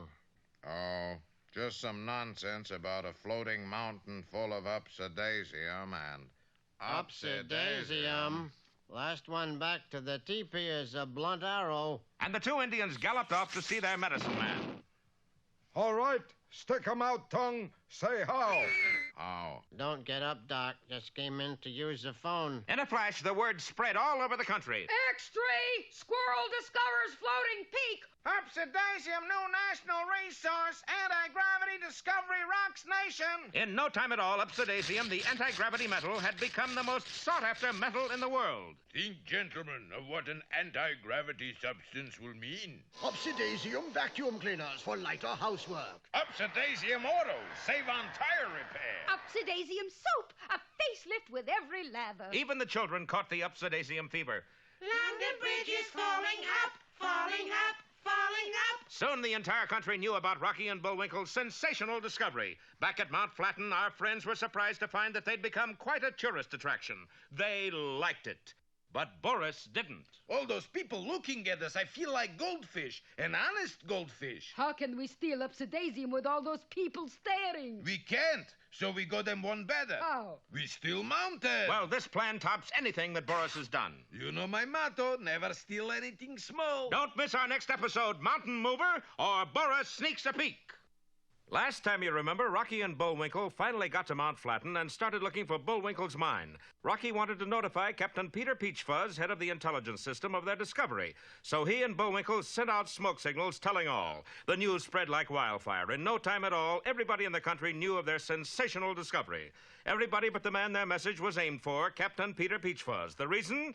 Captain Peachfuzz was just too good at keeping secrets. Very well, Agent 9, your report. Well, Hush, that's a secret, even from me. Agent 7? Well, Tut, that's classified information. Now ready for assignment. Yes, sir. Agent 6, follow Agent 4, Agent 4, follow Agent 2, and Agent 2. Follow Agent 6. Are you mad? 2 never follows 6. Meanwhile, back at Mount Flatten, the floating mountain, Boris Badenov, disguised as a prospector named Mojave Max, had his problems too. Too many tourists, Natasha. What can we do about it? Think big, Natasha. We steal mountain right from under their noses. But how? Simple. First rent airplane and then... Unaware of their shenanigans, our heroes, Rocky and Bullwinkle, were still trying to find the lost Upsidaisium mine. You remember how to tell Upsidaisium, Bullwinkle? How to tell it what? No. Upsidaisium is the only stuff in the world that falls up. Oh, of course. How typical of me to forget. And our heroes set to work with pickaxes. See, here's the pretty stone, Rocky. Does it fall up? Nope. Then forget it. Okay. But as our friends labored steadily, a rickety craft flew steadily toward the floating mountain, and guess who was at the controls? Oh, go on, guess. Lucky Lindy. That's right, it was Boris Badenov and his partner. But, darling, how do we hook onto mountain? Use your head, Natasha. And spoil my hairdo? Never! No, on floor of plane is anchor. Got it, darling. When we pass mountain, hook anchor to mountain. Okay. Then we tow mountain away to Pennsylvania. But won't the moose and squirrel see us fly over? Not if we fly under. And sure enough, the wily Boris flew beneath the floating mountain out of sight of Rocky and Bullwinkle. Okay, Natasha, hook on anchor. And Natasha set the anchor firmly in the edge of the mountain. Now we pull. You got other end fastened to tail of plane? Why not, darling? I got other end right. Natasha! In a twinkling, the unlucky Lady Lost dangled precariously under the floating mountain. 10 minutes later, a somewhat rumpled Death Valley Dottie clambered over the edge of the mountain and called back to her Confederates. Now what, darling? I'll fly by again. You lasso plane. Oh, Boris, you're so smart. And as Boris piloted the plane close to Mount Flatten, Natasha dropped a noose over the tail. You're so clever. You're such a genius. Such a... Oh, shut up your mouth. Meanwhile, back on Mount Flatten, Bullwinkle's pick had struck something very interesting. Appears to be some different kind of stone. Yeah. Bullwinkle, I think we hit it. Did it hurt? No, I mean, this looks like pure Oh, Upsidaisium. boy, let me get at it. And Bullwinkle seized the strange-looking stone and wrested it from the earth. Gee, it's so light. Bullwinkle, throw it away. Well, how come? It must be worth a fortune. Yeah, but you gotta be here to spend it. Sure enough, the Upsidaisium was carrying Bullwinkle farther and farther into the air. Hey, I'm falling up. And now it's too late for you to let go. Will the mighty moose keep falling up forever and ever? Don't miss our next episode, Bullwinkle's Rise, or This Goon for Hire. In their search for the Upsidaisium mine, our heroes have finally got to Mount Flatten, the world's only floating mountain. But Bullwinkle, who unearthed a large boulder of the anti-gravity metal, soon found himself falling upward at remarkable speed. I always expected to go to heaven, but not so soon. Drop it, Bullwinkle. I can't, Rocky. I'm too high up. It was true. Bullwinkle shot higher and higher, and truly he was in a dilemma. Yeah, I dasn't hold on and I dasn't let go. Then the brainy squirrel got an idea. If you still have your pick with you, just break some pieces off the rock. And Bullwinkle did just that. And with each piece he chipped off, his upward speed slowed and slowed until finally he actually began to move downward again. Don't chip anymore, Bullwinkle. That's just right. Boy, keeping that stuff is going to be harder than getting it. You know, I have the same trouble with money. Meanwhile, far below them, those two sneaky characters, Boris and Natasha, still disguised as miners, were now hatching still another plot to steal Mount Flatten and spirit it away to Pennsylvania. You sure this will work, Boris? How could it don't work? Was invented by Uncle Wanya himself. Uncle Wanya? That grand old mean of crime. You mean grand old man of crime. I said mean, I mean. Look here. And Boris showed Natasha one of his rarest treasures, an autographed copy of Uncle Vanya's collected recipes for robbers, the Fireside Crook Book. See right here, it tells how to steal mountain. Take fan A, up in balloon B, turn it on mountain C. Then wind blows mountain where you want it. Clever. You sure Uncle Wanya did it? Of course, it says right here. This plan is absolutely sure. Come. And the two villains followed the instructions to the letter. Okay. Turn on fan, Natasha. Sure enough, the huge fan blade spun at frightening speed, sending out a whirlwind of air. But unfortunately, the balloon was lighter than the mountain, and so... Boris, fan is blowing us away. Turn it off, Natasha. Off. I can't, darling. Switch is stuck. Oh, boy. And the balloon continued to dart madly about the sky. Hey, Bullwinkle, isn't that Mojave Max and Death Valley Dottie? Yeah. That's a mighty strange-looking balloon they're in. First time I ever seen one with an outboard motor. I thought this plan was absolutely sure. Says right here, absolutely sure. Turn page, darling. To fail miserably. Well, that's one on you, Natasha. And here's one on you, darling. But Natasha's fun was interrupted when a voice crackled from their radio. Come in, Boris Badenov, whoever you are. He's central control. Badenov here, the schnook you love to hate. Available for wars, feuds, and all kinds dirty deals. Go ahead. Badenov, Mount Flatten is too big for you to handle. Too big? Someone is coming to take over. Take over? Stop repeating everything I say. Everything good. Yes, fearless leader. Just who is coming to take over? Who else? Mr. Big. Mr. Big? That is all.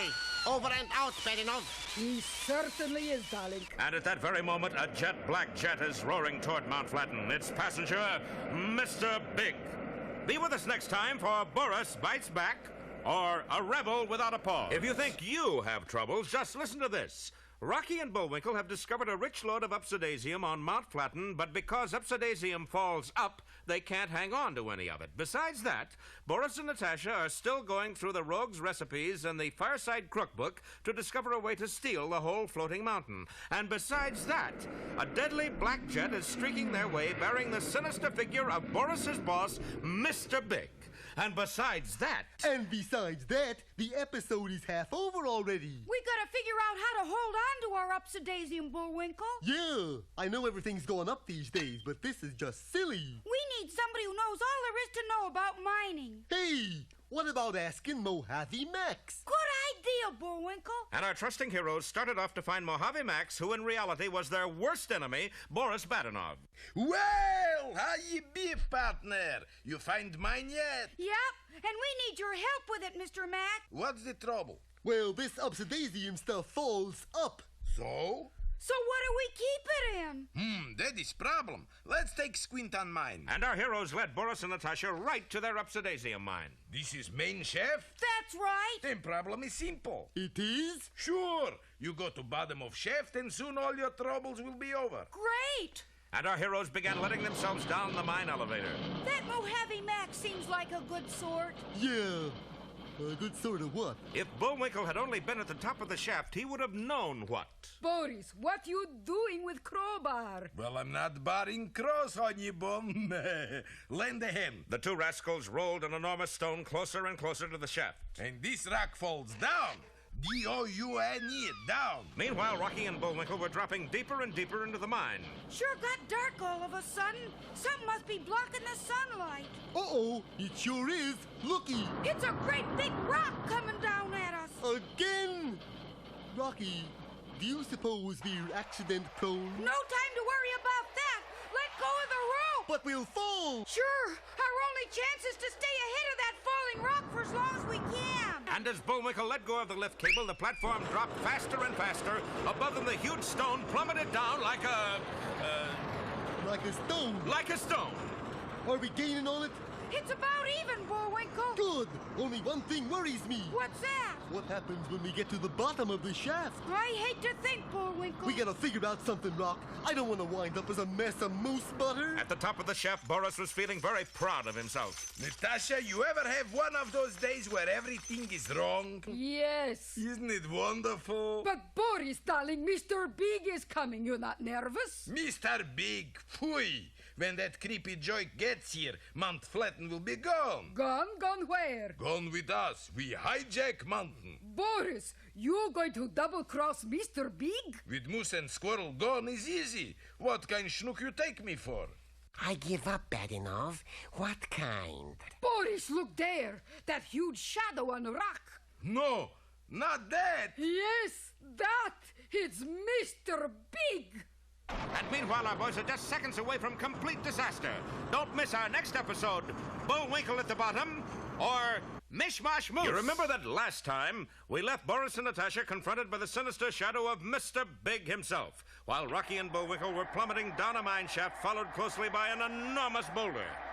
But our story really opens today in a quiet Washington office where Captain Peter Peachfuzz, head of G2, is speaking to his secretary. Get me the file on Mount Flatten. Yes, sir. Wait! Aren't you forgetting, Miss Glum? Those are secret files. Close your eyes. Then how can I see what file I'm getting? Don't you use the touch system? Well, I'll try.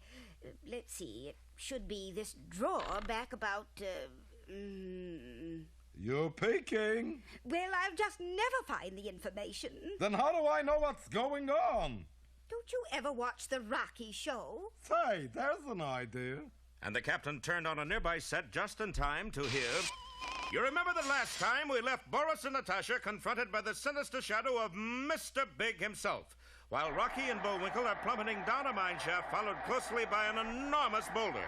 But our story really opens today in a quiet office in Washington where... Oh, who cares?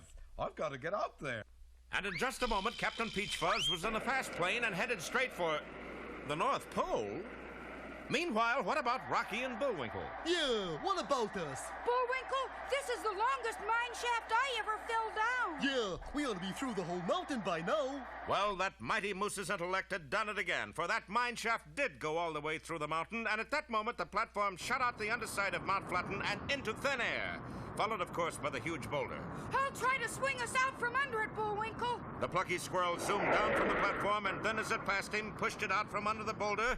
In another instant, the platform reached the end of the rope and dangled far beneath the floating mountain, while the huge boulder continued on clear to the ground, where it shattered into 16 tons of instant gravel. We'd better get back up the rope, Bullwinkle. Can't we rest here for just a minute? But Mojave Max and Death Valley Dottie will be worried about us. Well, that was true enough, for Max and Dottie, alias Boris and Natasha, were at that moment trying to explain things to that criminal mastermind, Mr. Big. You are accusing me of double dealing? What kind schnook you take me for? I give up bad enough. What kind?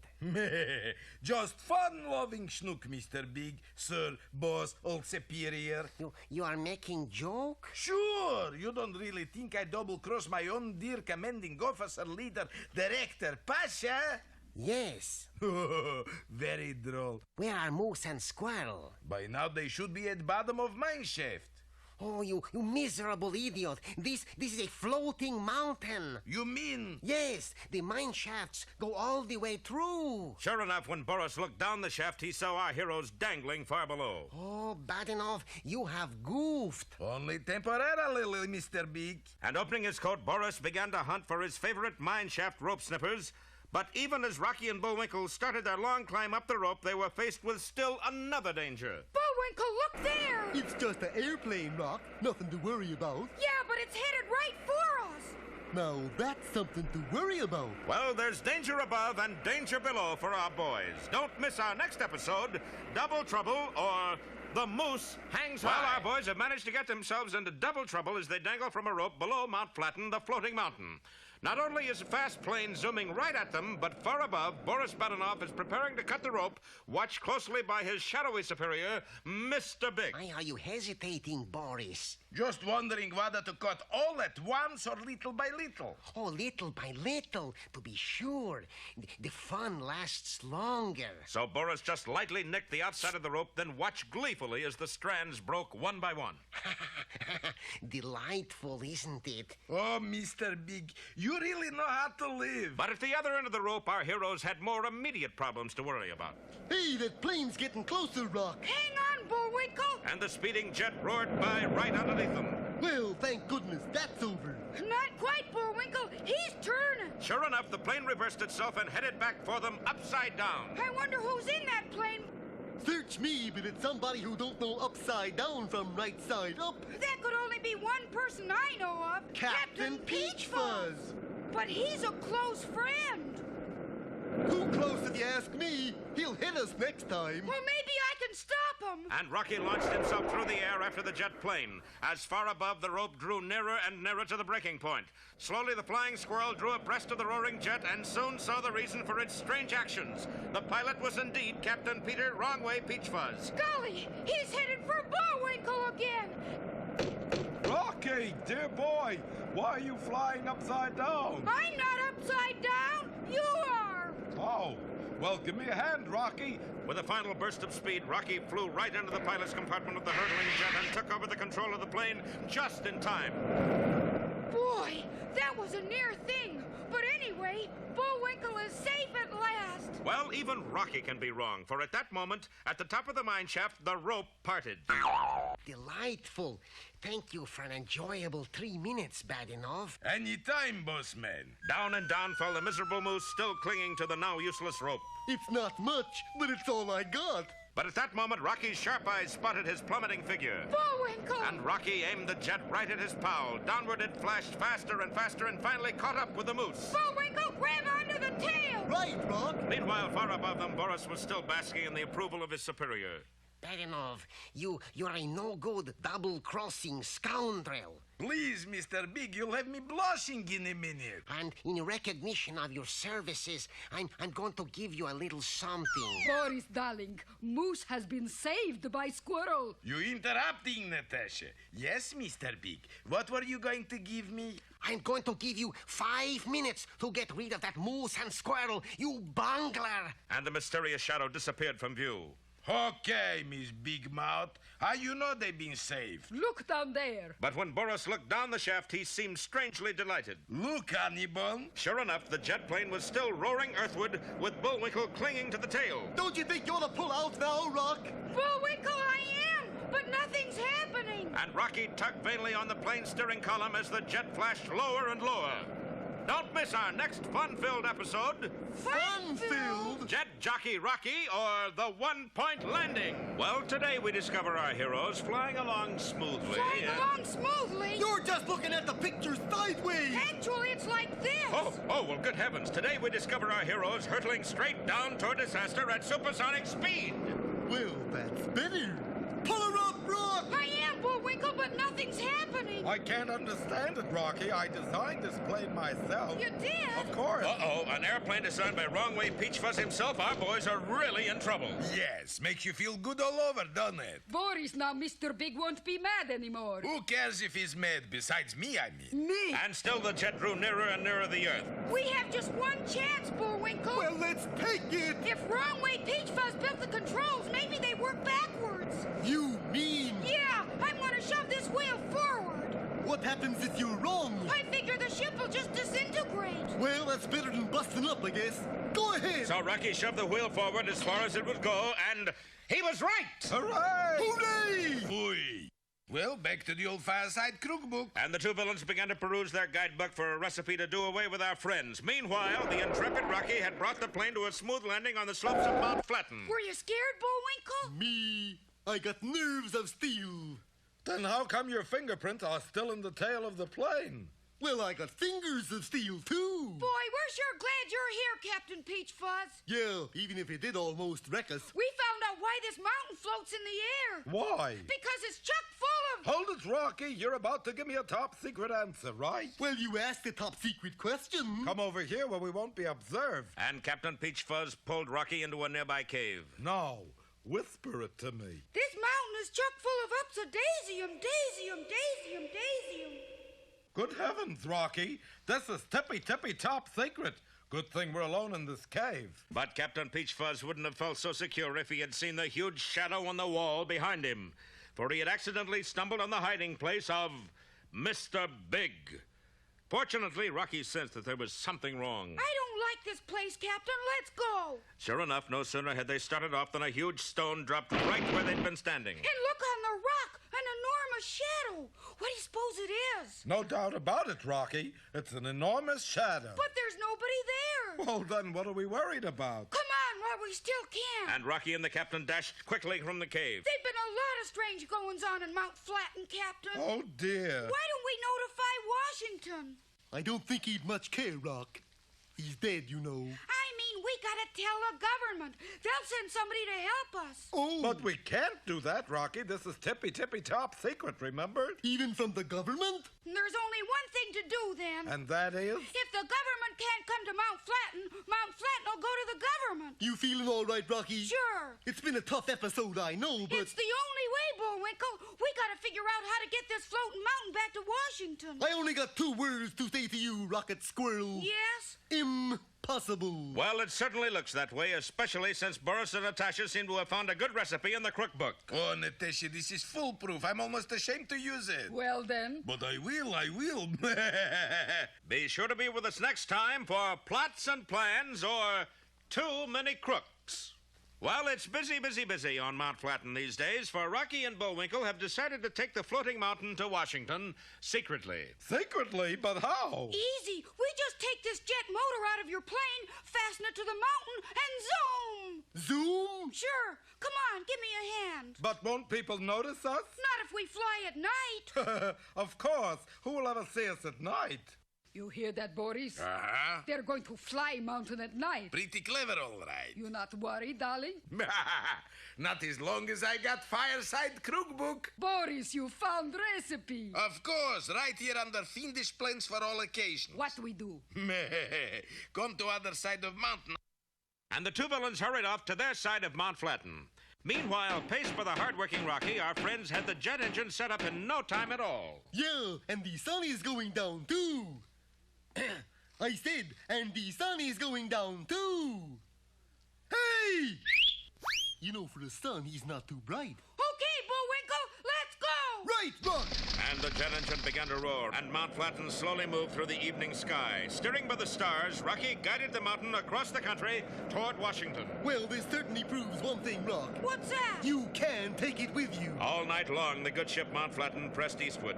Then, as the first rays of the rising sun struck their faces, our heroes turned off the engine. But this mountain's top secret, Rocky. How do we keep people from seeing it in the daytime? Nothing to worry about, Captain Peach Fuzz. Watch. And the brainy squirrels steered the mountain into an enormous cloud bank where it was hidden from view. Now let's get some sleep till it gets dark again. And our friends, exhausted from their all-night vigils, slept soundly. 12 hours later...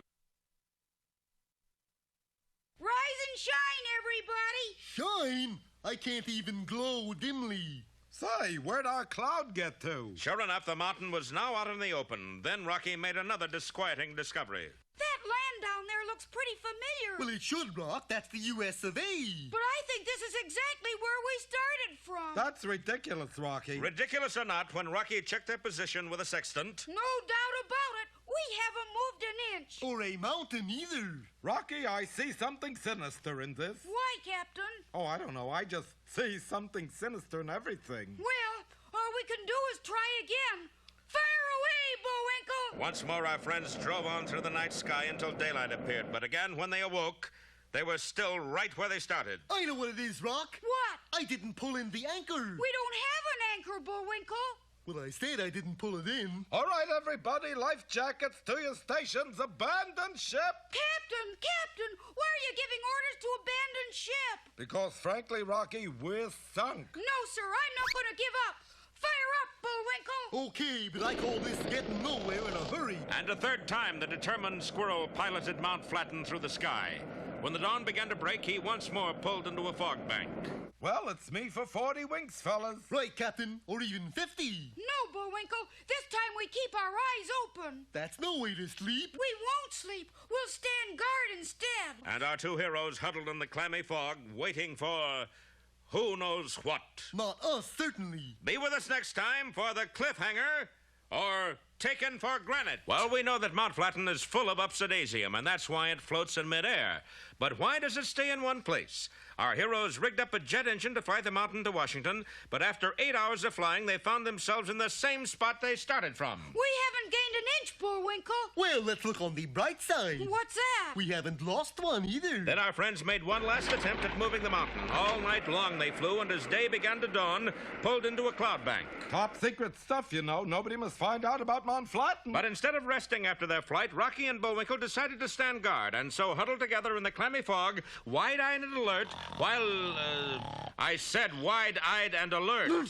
Oh, yeah, sure. Hey, Bullwinkle, do you feel anything strange? Can't say as I do. We're moving pretty smooth. But we're not supposed to be moving at all. Hey, that's right. Sure enough, the mountain was moving slowly out of the clouds and starting back the same way it had come for the third time. This is no mountain. It's a big granite yo-yo. Hokey smoke, Bullwinkle, look there. And as the fog cleared, our heroes saw the reason for Mount Flatten's antics. It's another engine pulling us back.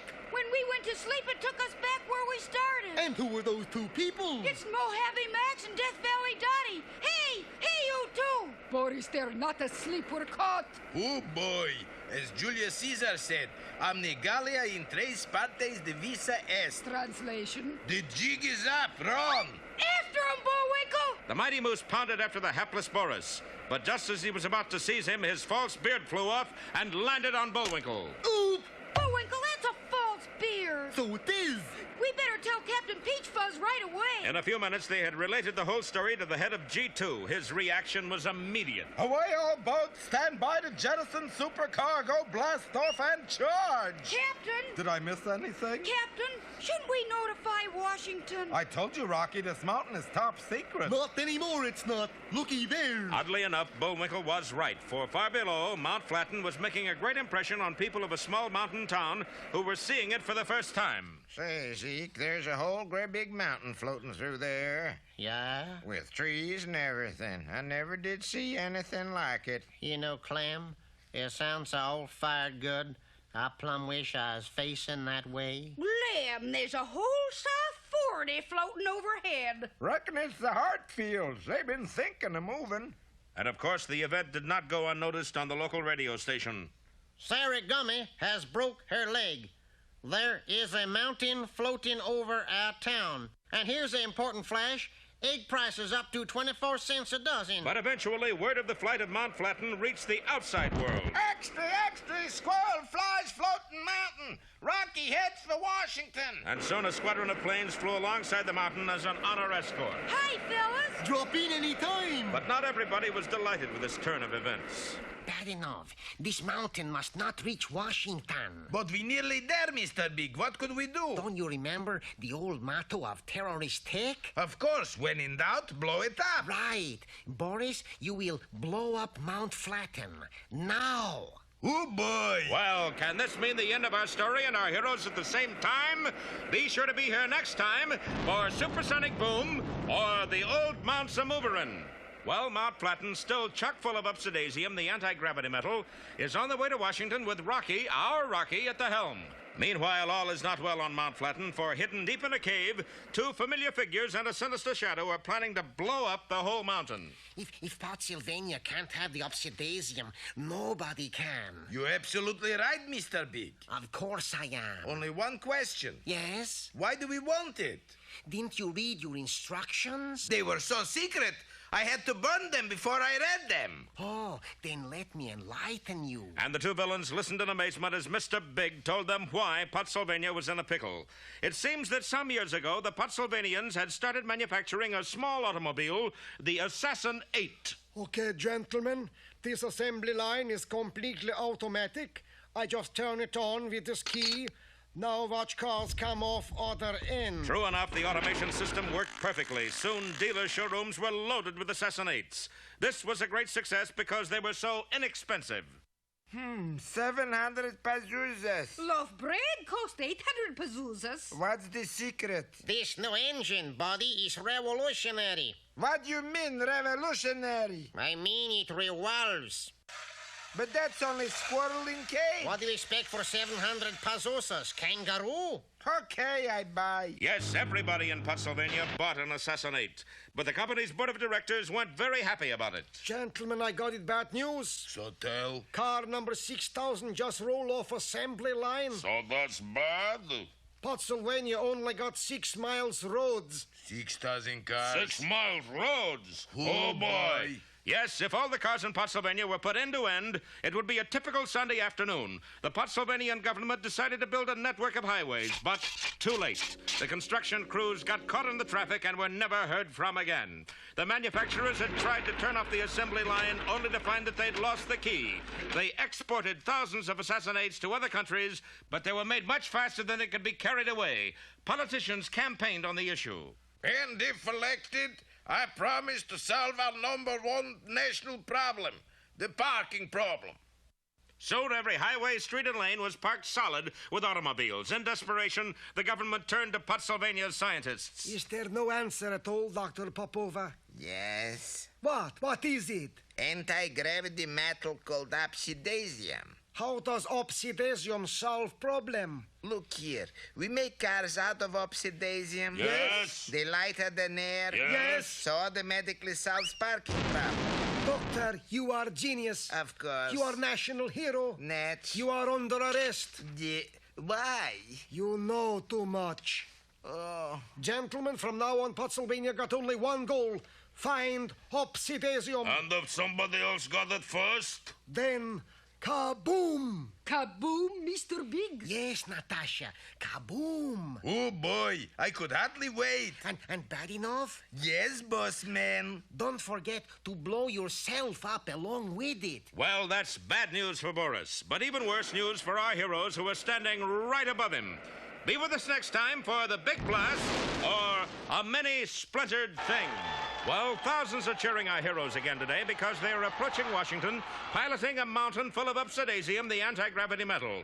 But there are those to whom the occasion brings no joy. One of them is Captain Peter Peachfuzz, head of G2. This mountain was a perfectly good secret, and now everybody knows it. Another is that crumb of crumbs, Boris Badenov, who has just received orders from Mr. Big to blow up the mountain and himself with it. Come, Badinov. Light the fuse. I haven't got all day. But, bossman, how come I'm expendable? You failed to get the Upsidaisium, Boris. Blowing yourself up is the only honorable thing to do. You had better think fast, darling. But, Mr. Big, old beloved master, if I go, you go. What? You have a point there, Boris. However, if you insist... No. Put it out. Perhaps I was hasty, Boris. You were almost hasty pudding, Chiefy Wiffy. Very well, Badenov. You may carry on. Mr. Big is gone again, darling. It's nice to know that under his sinister exterior beats a heart of pure chicken. Meanwhile, Rocky had skillfully piloted Mount Flatten to a sheltered cove in the Atlantic coast. Who are all those people, Rocky? Lots of them are Washington senators, Bullwinkle. Where's their baseball suits? No, these are real senators. They can't play baseball. I know. They got no pictures. Well, of course, our boys got another chest full of decorations. Yay! And work started immediately on mining the mysterious metal Upsidaisium. It was a tough job, for every chunk of ore had to be weighted down so it wouldn't fall up and out of sight. Then the refined metal was taken into the government vault at Fort Knickknack, where it was kept under close guard. What keeps it from falling up now, Rock? Look, Bullwinkle, they got a big steel cover on top of the pile, and it's chained to the floor. Halt! Who goes there, friend or foe? Do we get a choice? It's us, Rocky and Bullwinkle. Oh, you're always welcome, Rocky. We just came to see this here. Just don't touch anything.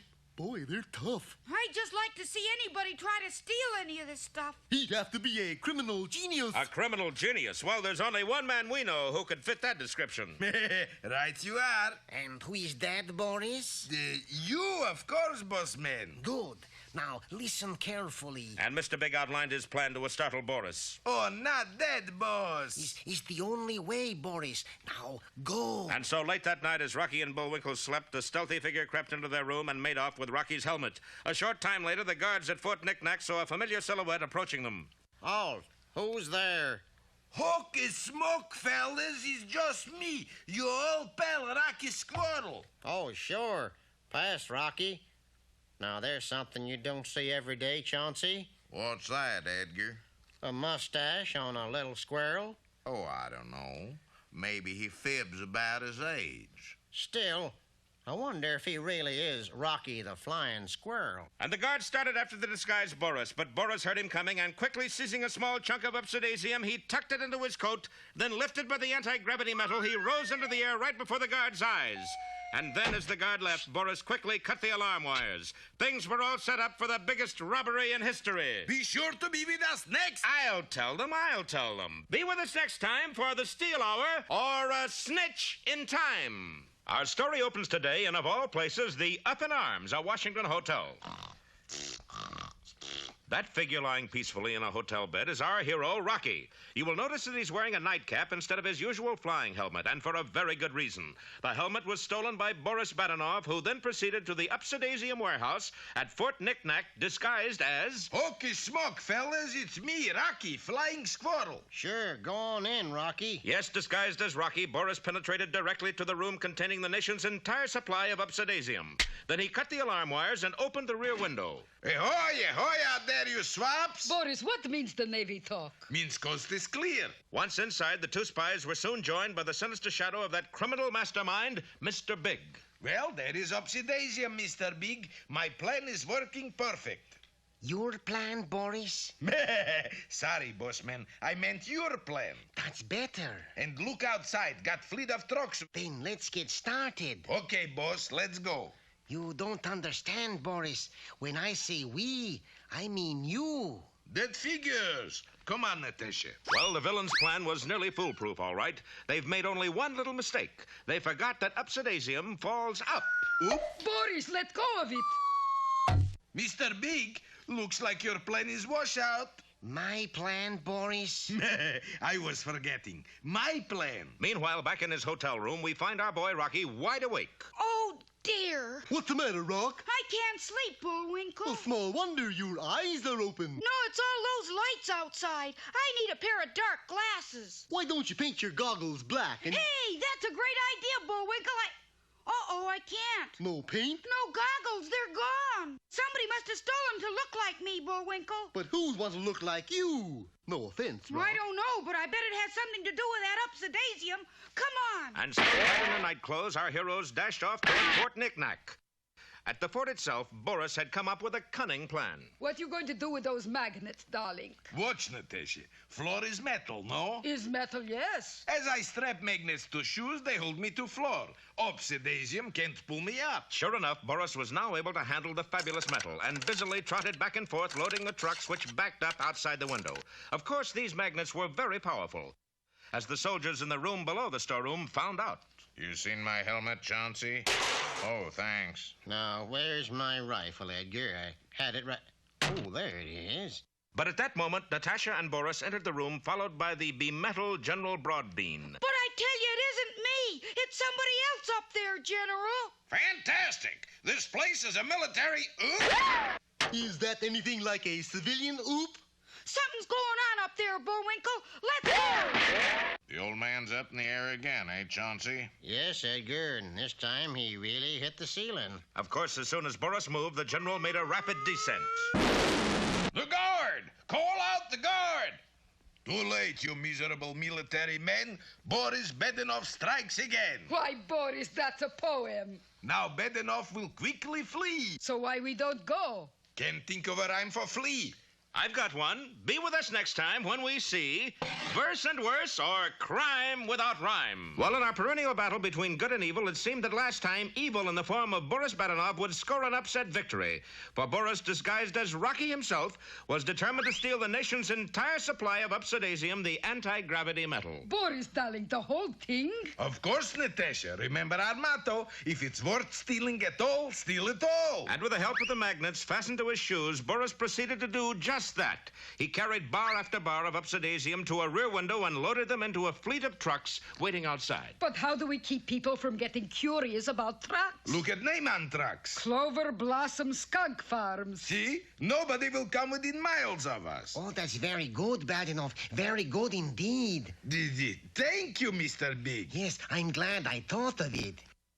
Quick, darling, someone's coming. Sure enough, at that moment, Rocky and Bullwinkle were dashing toward the storeroom, followed by General Broadbean himself. What we do, darling? Truck is just outside. Quick, jump in. And the two spies leaped through the open window. Well, darling, here am I, and there are you, but where is truck? They're not here. I know where they're not, darling. Tell me where there are. Yes, Boris, tell us both. Mr. Big, beloved superior. Did you fall too, darling? Look at this lump on my head. On you, it looks good. What was that? Yeah, of course, Mr. Big. On you, anything looks good. Meanwhile, back in the storeroom... Rocky, look at all that Upsidaisium. It's gone. And whoever took it didn't leave a clue. Oh, I wouldn't say that, General. Looky there. Sure enough, over by the window where Boris had dropped it in his haste was a crumpled flying helmet. Have either of you seen this before? I don't know. Could I take it out in the light? You don't have to, Bullwinkle. It's mine. And just how do you explain that hat being found at the scene of the crime? Well, I just looked up and there it was. Not you, you. Are you being smart, Moose? I don't know. There's the first time for everything. Guards! All right, Squirrel. For somebody so short, you'll have some tall explaining to do. Boris, they think that poor little squirrel did it. Yes. They'll send him to jail. Yes. Maybe for life. Or longer. And the really funny thing is... Yes, yes? You stole it yourself. Where is it, Boris? Yeah, I don't know, Mr. Big. Cross my heart. Double cross my heart. But Boris wasn't the only one answering questions. A short distance away, Rocky was undergoing a severe grilling. Somebody took my helmet out of my room. And I say you stole the Upsidaisium. And he ought to know, Rock, he was with you the whole time. That's right, he was. I was? I haven't left your sight since I got here. So if Rocky did it, you must have did it too. Well, that puts a different light on it. You mean you're letting me go? No, I'm putting myself under arrest. Come along, me. Hey, wait, General. What for? Somebody stole it. He's right, Rock. That stuff wouldn't just disappear into thin air. Hey, that's it, Bullwinkle. Sure, I knew it was. What? It disappeared into thin air. Look there. Sure enough, there, 100 feet above Fort Knick-Knack and drifting higher and higher with each passing moment, were 10 trucks loaded with a precious cargo of Upsidaisium. We gotta do something, Rock. Yeah, but what? Well, couldn't we at least wave bye-bye? Well, so the world's supply of Upsidaisium is on the way to outer space. Don't miss our next episode, Truck Drivers in the Sky, or Follow the Fleet. Last time, you remember, Boris had stolen the world's supply of Upsidaisium and loaded it into a fleet of trucks. But he forgot that Upsidaisium falls up, and the whole fleet was soon floating skywards. You didn't tell me they were going by air, Boris. I didn't know myself. You mean you can't get them back? Of course, Mr. Big. Just takes a little while, is all. How long? How about 20 years? You won't be around that long, Boris. Oh, boy. But our heroes have also spotted the floating trucks. Look, General Broadbeam, there goes the Upsidaisium now. Then all is lost. We're outflanked. We'll never get it back. Don't despair, General. We'll think of something. We generally do. You get it, Rock? I said... There's only one thing to do, Bullwinkle. Yeah, you see, he's a I'm general... going to try to round up those trucks. Boy, try to make a joke around here. Round them up? But you can't. They'll be out of sight in a few minutes. Then we gotta hurry. Come on. Where are we headed for? The Fort Knick-Knack Missile Base. And in a few minutes, Rocky was explaining his idea to the chief engineer of the missile division. So you see, if one of your missiles can boost me up in the air, maybe I can get the Upsidaisium back. Impossible. Orders state we can carry nose cones only. Then I guess my idea's a washout. Yeah, unless you happen to be a nose cone. Bullwinkle, that's it. Come on. Where are we dashing to? To General Broadbeam's office. A few moments later, our heroes again stood before the missile chief. I already told you, no squirrels on missiles. Yeah, but I'm not a squirrel. Look at my orders. The general's appointed you a nose cone, first class. Okay, man, take it away. And Rocky was hoisted 9 stories into the air to the top of a huge missile. Now clear the range. Prepare to fire. Mr. Moose, will you give the countdown? 10, 9, 8, Try 7. Oh, yeah. 7, 6, Hurry, Bullwinkle. Rocky, it's hard enough for me to count frontwards. Yeah, but the trucks are flying away. Then I'll do it my way. Ready or not, here you go. And the huge missile began to rise slowly, then faster and still faster, while Rocky clung to the very top of it. On the ground, huge U.S. radar screens tracked the flight of the missile, but they weren't the only ones, for at a secret base in another country... Well, they're sending up great big missile, Theodore. Don't matter, Nicky. Ours are bigger. They got new shape nose cone. Ours got better shape. Nose cone is shaped like squirrel. Like squirrel? Well, back to the old drawing board. Meanwhile, back at the fort, some stunning news came from the tower. General Broadbeam, the missile is not responding to our signals. Impossible. See for yourself. Sure enough, the sensitive instruments showed that Rocky's missile was swinging more and more out of line. It's off course. Where's it headed? According to this chart, it's headed right for Washington. Then we must destroy it. Destroy it? But my buddy's on that thing. Don't you understand? He's headed straight for the White House. You really think he can carry the farm vote? So we have to push this button. But as the general's finger neared the destroy button, voices were raised in protest. No. You mustn't. Please. Stop. Go ahead and push. Boris Badenov. So that's who has fouled up the missile mission. Who else? Be sure to be with us next time for The Squirrel Next Door or High Neighbor. Well, last time we left Rocky, he was on the small end of a large missile headed up, up, and away. He was really trying to recapture 10 floating trucks full of that anti-gravity metal, Upsidaisium. But his plans went awry when the missile began to swing off course. I wonder what could have gone wrong. Now that missile is headed right for Washington. Oh, he's not going to like that a bit. This is General Broadbeam calling Rocky. Come in, Rocky. Hello, Broadbeam. Call me General. Yes, sir. Now hear this. Get off the missile. We must destroy it in 30 seconds. But I'm not high enough to reach the truck. The missile is off course. It's headed for Washington. 15 seconds to destruct. Rocky, what are you doing? I'm going to try to fix it. And the plucky squirrel worked feverishly on the controls of the speeding missile. 10 seconds. Come on, Rocky. Then slowly the missile changed its angle. 5, 4, 3, 2. He's on course. He made it. Hooray! Phooey. A few seconds later, the missile had reached its highest point, and Rocky launched himself into the rarefied air. Quickly, he zoomed after the floating trucks, and with lightning speed and a handy length of rope, he began to tie them together. Well, he's got them together, but how'll he ever get them down? You just leave that to my pal. He's the brains of the outfit. What does that make you? What else? A executive. Meanwhile, high above, Rocky had finished tying the trucks into one big traffic jam in the sky. Now, if I can just get the last truck to work. Sure enough, as Rocky raced the engine of the truck, the exhaust acted like a tiny jet, and the string of trucks began to move downward. As the trucks came lower and lower, victory seemed within easy reach. But suddenly... Hokey smoke, I'm out of gas! And without the truck exhaust to push them earthward, the trucks full of Upsidaisium began to drift skyward again. Bullwinkle! Let him go, Rock. No use making a federal case out of it. But it already is a federal case. Yeah, that's right. Well, what do we do? Tie a heavy rope to a rock, Bullwinkle. Got it. Now what? Throw the rock over the trucks, quick. Nonsense. Nobody can throw a rock that far. I'll have you know you are speaking to the winner of the Frostbite Falls annual rock chunking contest. Oh. Of course, this isn't the annual rock, but here goes. And the Mighty Moose chunked the rock high into the air. Up it went, trailing a heavy rope behind it. Over the trucks it flew and down on the other side. In a flash, the rope was seized by the alert ground crew of the missile, who then proceeded to haul the trucks down out of the sky. Good throwing, Bullwinkle. Oh, that was nothing. You ought to see my slow curve. But I can't understand why that missile went off course. General Broadbean didn't have to wait long to find out. General, sir, the missile control rear flabbers has been sabotaged. Sabotaged? How can you tell? Because the differential feedback response is negative. Yes? The molecular orbit is out of phase with the thermocouple. Yes? And besides, it has this monkey wrench in it. Good thinking, Ormsby. That's done. Yeah, who could have done did it? Do you have anybody new working here? Just one man, Private. Too late, for that particular private had just gone AWOL. After him! Well, will Boris escape again? And what has become of Mr. Big? Oh, don't worry. I'm still in the plot. Be sure to see our next episode, The Spellbounders, or Hex Marks the Spot. Last time, you remember, Rocky was almost blown up on purpose when a missile on which he was riding was sabotaged by some unknown person. Unknown? Allow me to present my card. Yes, of course, Boris Badenov was at the bottom of the whole thing.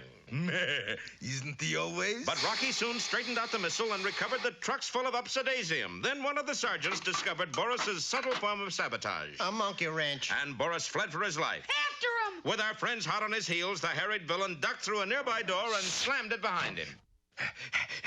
Well, Boris? Who's there?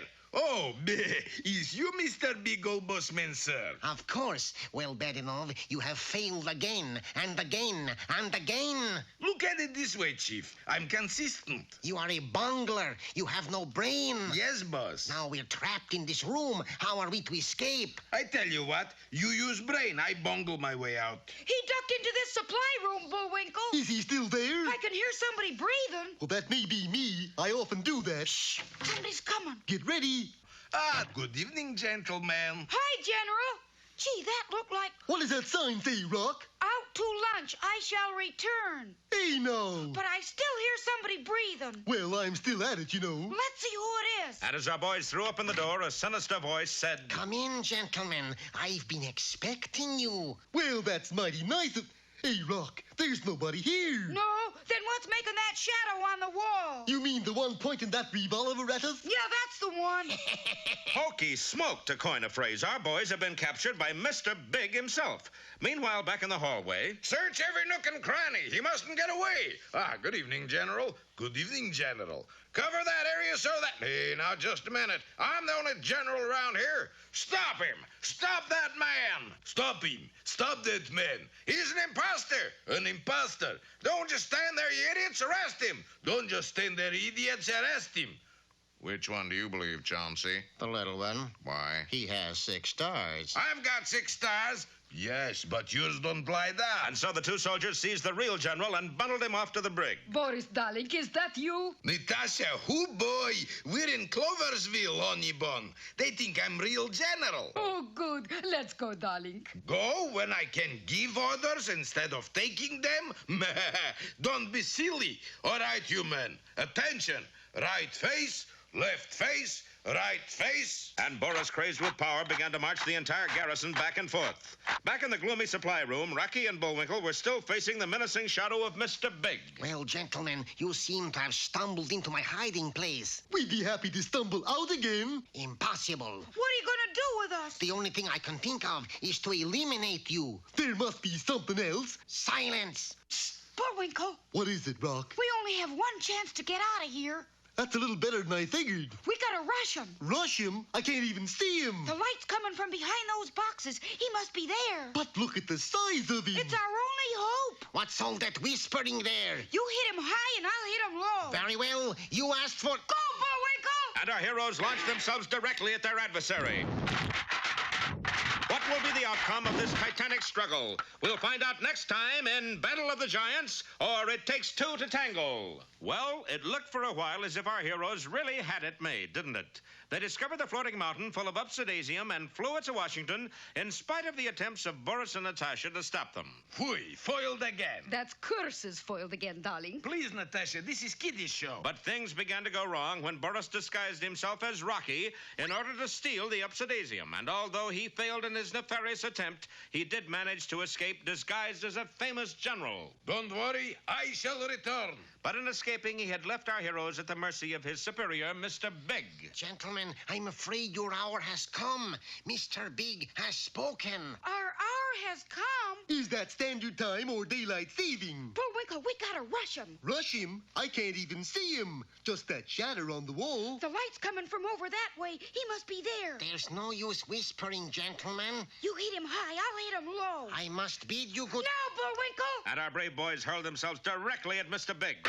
Bullwinkle's effort to hit him high failed when he hit the opposite wall. I must have gone right through him. But Rocky's hitting him low had better luck, for he crashed directly into Mr. Big. Bullwinkle, look at him. That's Mr. Big. Why don't you pick on somebody your own size? He is the littlest thing I ever did see. But how come your shadow looks so fierce? Oh, that was quite easy. I just did this in front of the light. The shadow of the gun was supposed to frighten you away. Well, we were a little scared. Then why did you attack me? 'Cause we're a little stupid, too. Well, looks like it's the end of the trail, Mr. Big. Not quite, my fuzzy friend. Grab him, Bullwinkle! Too late for Mr. Big dashed between Bullwinkle's legs and out of the room. You let him get away, Bullwinkle! If I was just knock-kneed instead of bow-legged, I'd have got him. Quick, after him! But with astounding speed, the tiny figure of Mr. Big dashed down the hallway toward the main Upsidaisium vault. He's gonna get to the Upsidaisium, Rock. I don't think so, Bullwinkle. Look what's in front of the vault. Sure enough, two brawny military policemen stood guard before the door armed with heavy nightsticks. But when they tried to stop Mr. Big, they succeeded only in knocking themselves out. At last I have arrived at my goal, the world's entire supply of Upsidaisium. Meanwhile, in the Fort Knick-Knack guardhouse, General Broadbeam was still trying to prove to the provost marshal that he wasn't an imposter. Just take this examination. But I'm a general. Look at these stars. You might have bought them at the 5 and 10. That's where I got my eagles. But confounded bogus, you know me. What makes you think so, stranger? Stranger? Bogus, you're my brother. Sentiment will get you nowhere, fella. Now, just answer these questions. And in the meantime, the genuine imposter, Boris Badenov, was having the time of his life. Left column march, right column march. Boris, we got to go. Oh, please, Natasha, I'm just crazy about giving orders. Darling, you just crazy. Period. Scene review. And Boris would have had a delightful afternoon if a voice hadn't suddenly called. Hey, General, sir! I don't like to interrupt you, General, sir, but that Mr. Big Feller is in the Upsidaisium vault. Well, I tell you what we're going to do. You two stand over here against the wall. What's he doing, Rock? I don't know, but remember, he's a general. Yeah, maybe he's got a plan. And Boris certainly did, for he stood before a line of soldiers and commanded, Left face, ready, aim, fire! And a volley of rifle shots rang out. Don't miss our next exciting episode. Bye, Boris, or farewell, my ugly. Well, last time we left things in a pretty pickle indeed. General Broadbeam was in the guardhouse taking an examination to see if he was sentenced to the jute mill or the rock pile. The villainous Mr. Big was alone in a vault full of precious Upsidaisium, and our heroes, Rocky and Bullwinkle, had just been placed in front of a sinister-looking wall by none other than Boris Badenov, disguised as... General Badenov, please. Okay, boys. Left face, ready, aim, fire! A volley of rifle shots rang out, and our boys would have been in a bad way but for one thing. In ordering left face, Boris had pointed them in the wrong direction. Well, I'll fix that. Right face. No, about face. No, left. And while Boris tried frantically to correct his mistake, Colonel Bogus was examining General Broadbeam's examination papers. But... The only thing you could possibly be is... Yes? A general. You're released, sir. And the general dashed out of the guardhouse in time to save our heroes. In no time at all, the disguised Boris found himself in the pokey. I told you not to go on giving orders, darling. I only got one more to give, Natasha. What's that?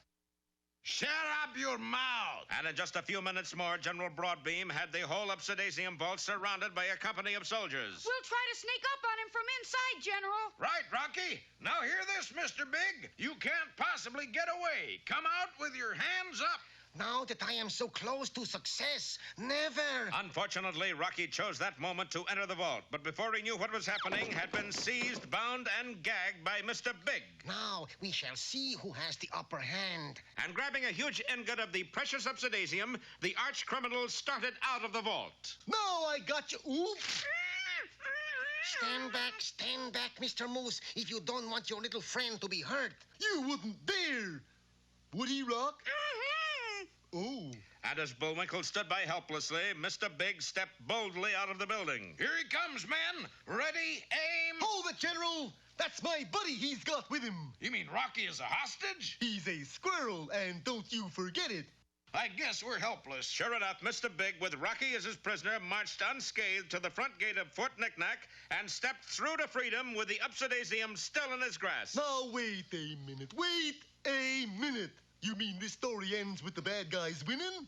Looks like it, Mr. Moose. Well, that does it. I'll never watch TV again. But just then, a remarkable thing happened. I thought so. What do you mean, remarkable? Everything is exactly the same as it was. Oh, what is it? Sure enough, the fabulous anti-gravity metal was up to its old tricks and was lifting Mr. Big higher and higher into the air. Let go, you fool! Never. But that's a one-way trip you're on, fella. Let loose of that stuff. We'll catch you. Never is mine. Do you hear? Mine. And the greedy thief, unwilling to part with his ill-gotten gains, kept rising higher and higher into the air until he disappeared from view and was never seen again. Rocky was safe, and the villains foiled. Hooray! Well, our story did have a happy ending after all. But boy, it was close. And now here's a final word from our hero himself, who says... Translation, be with us next time for the further adventures of Rocky, the Flying Squirrel. Well,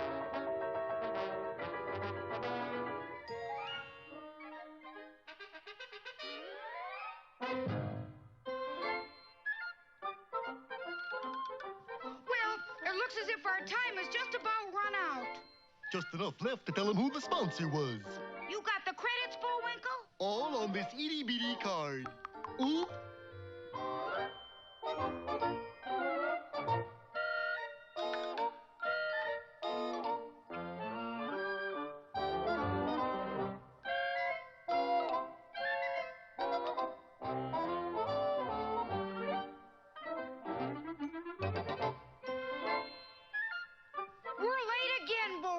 Right. Bye now. See you next time.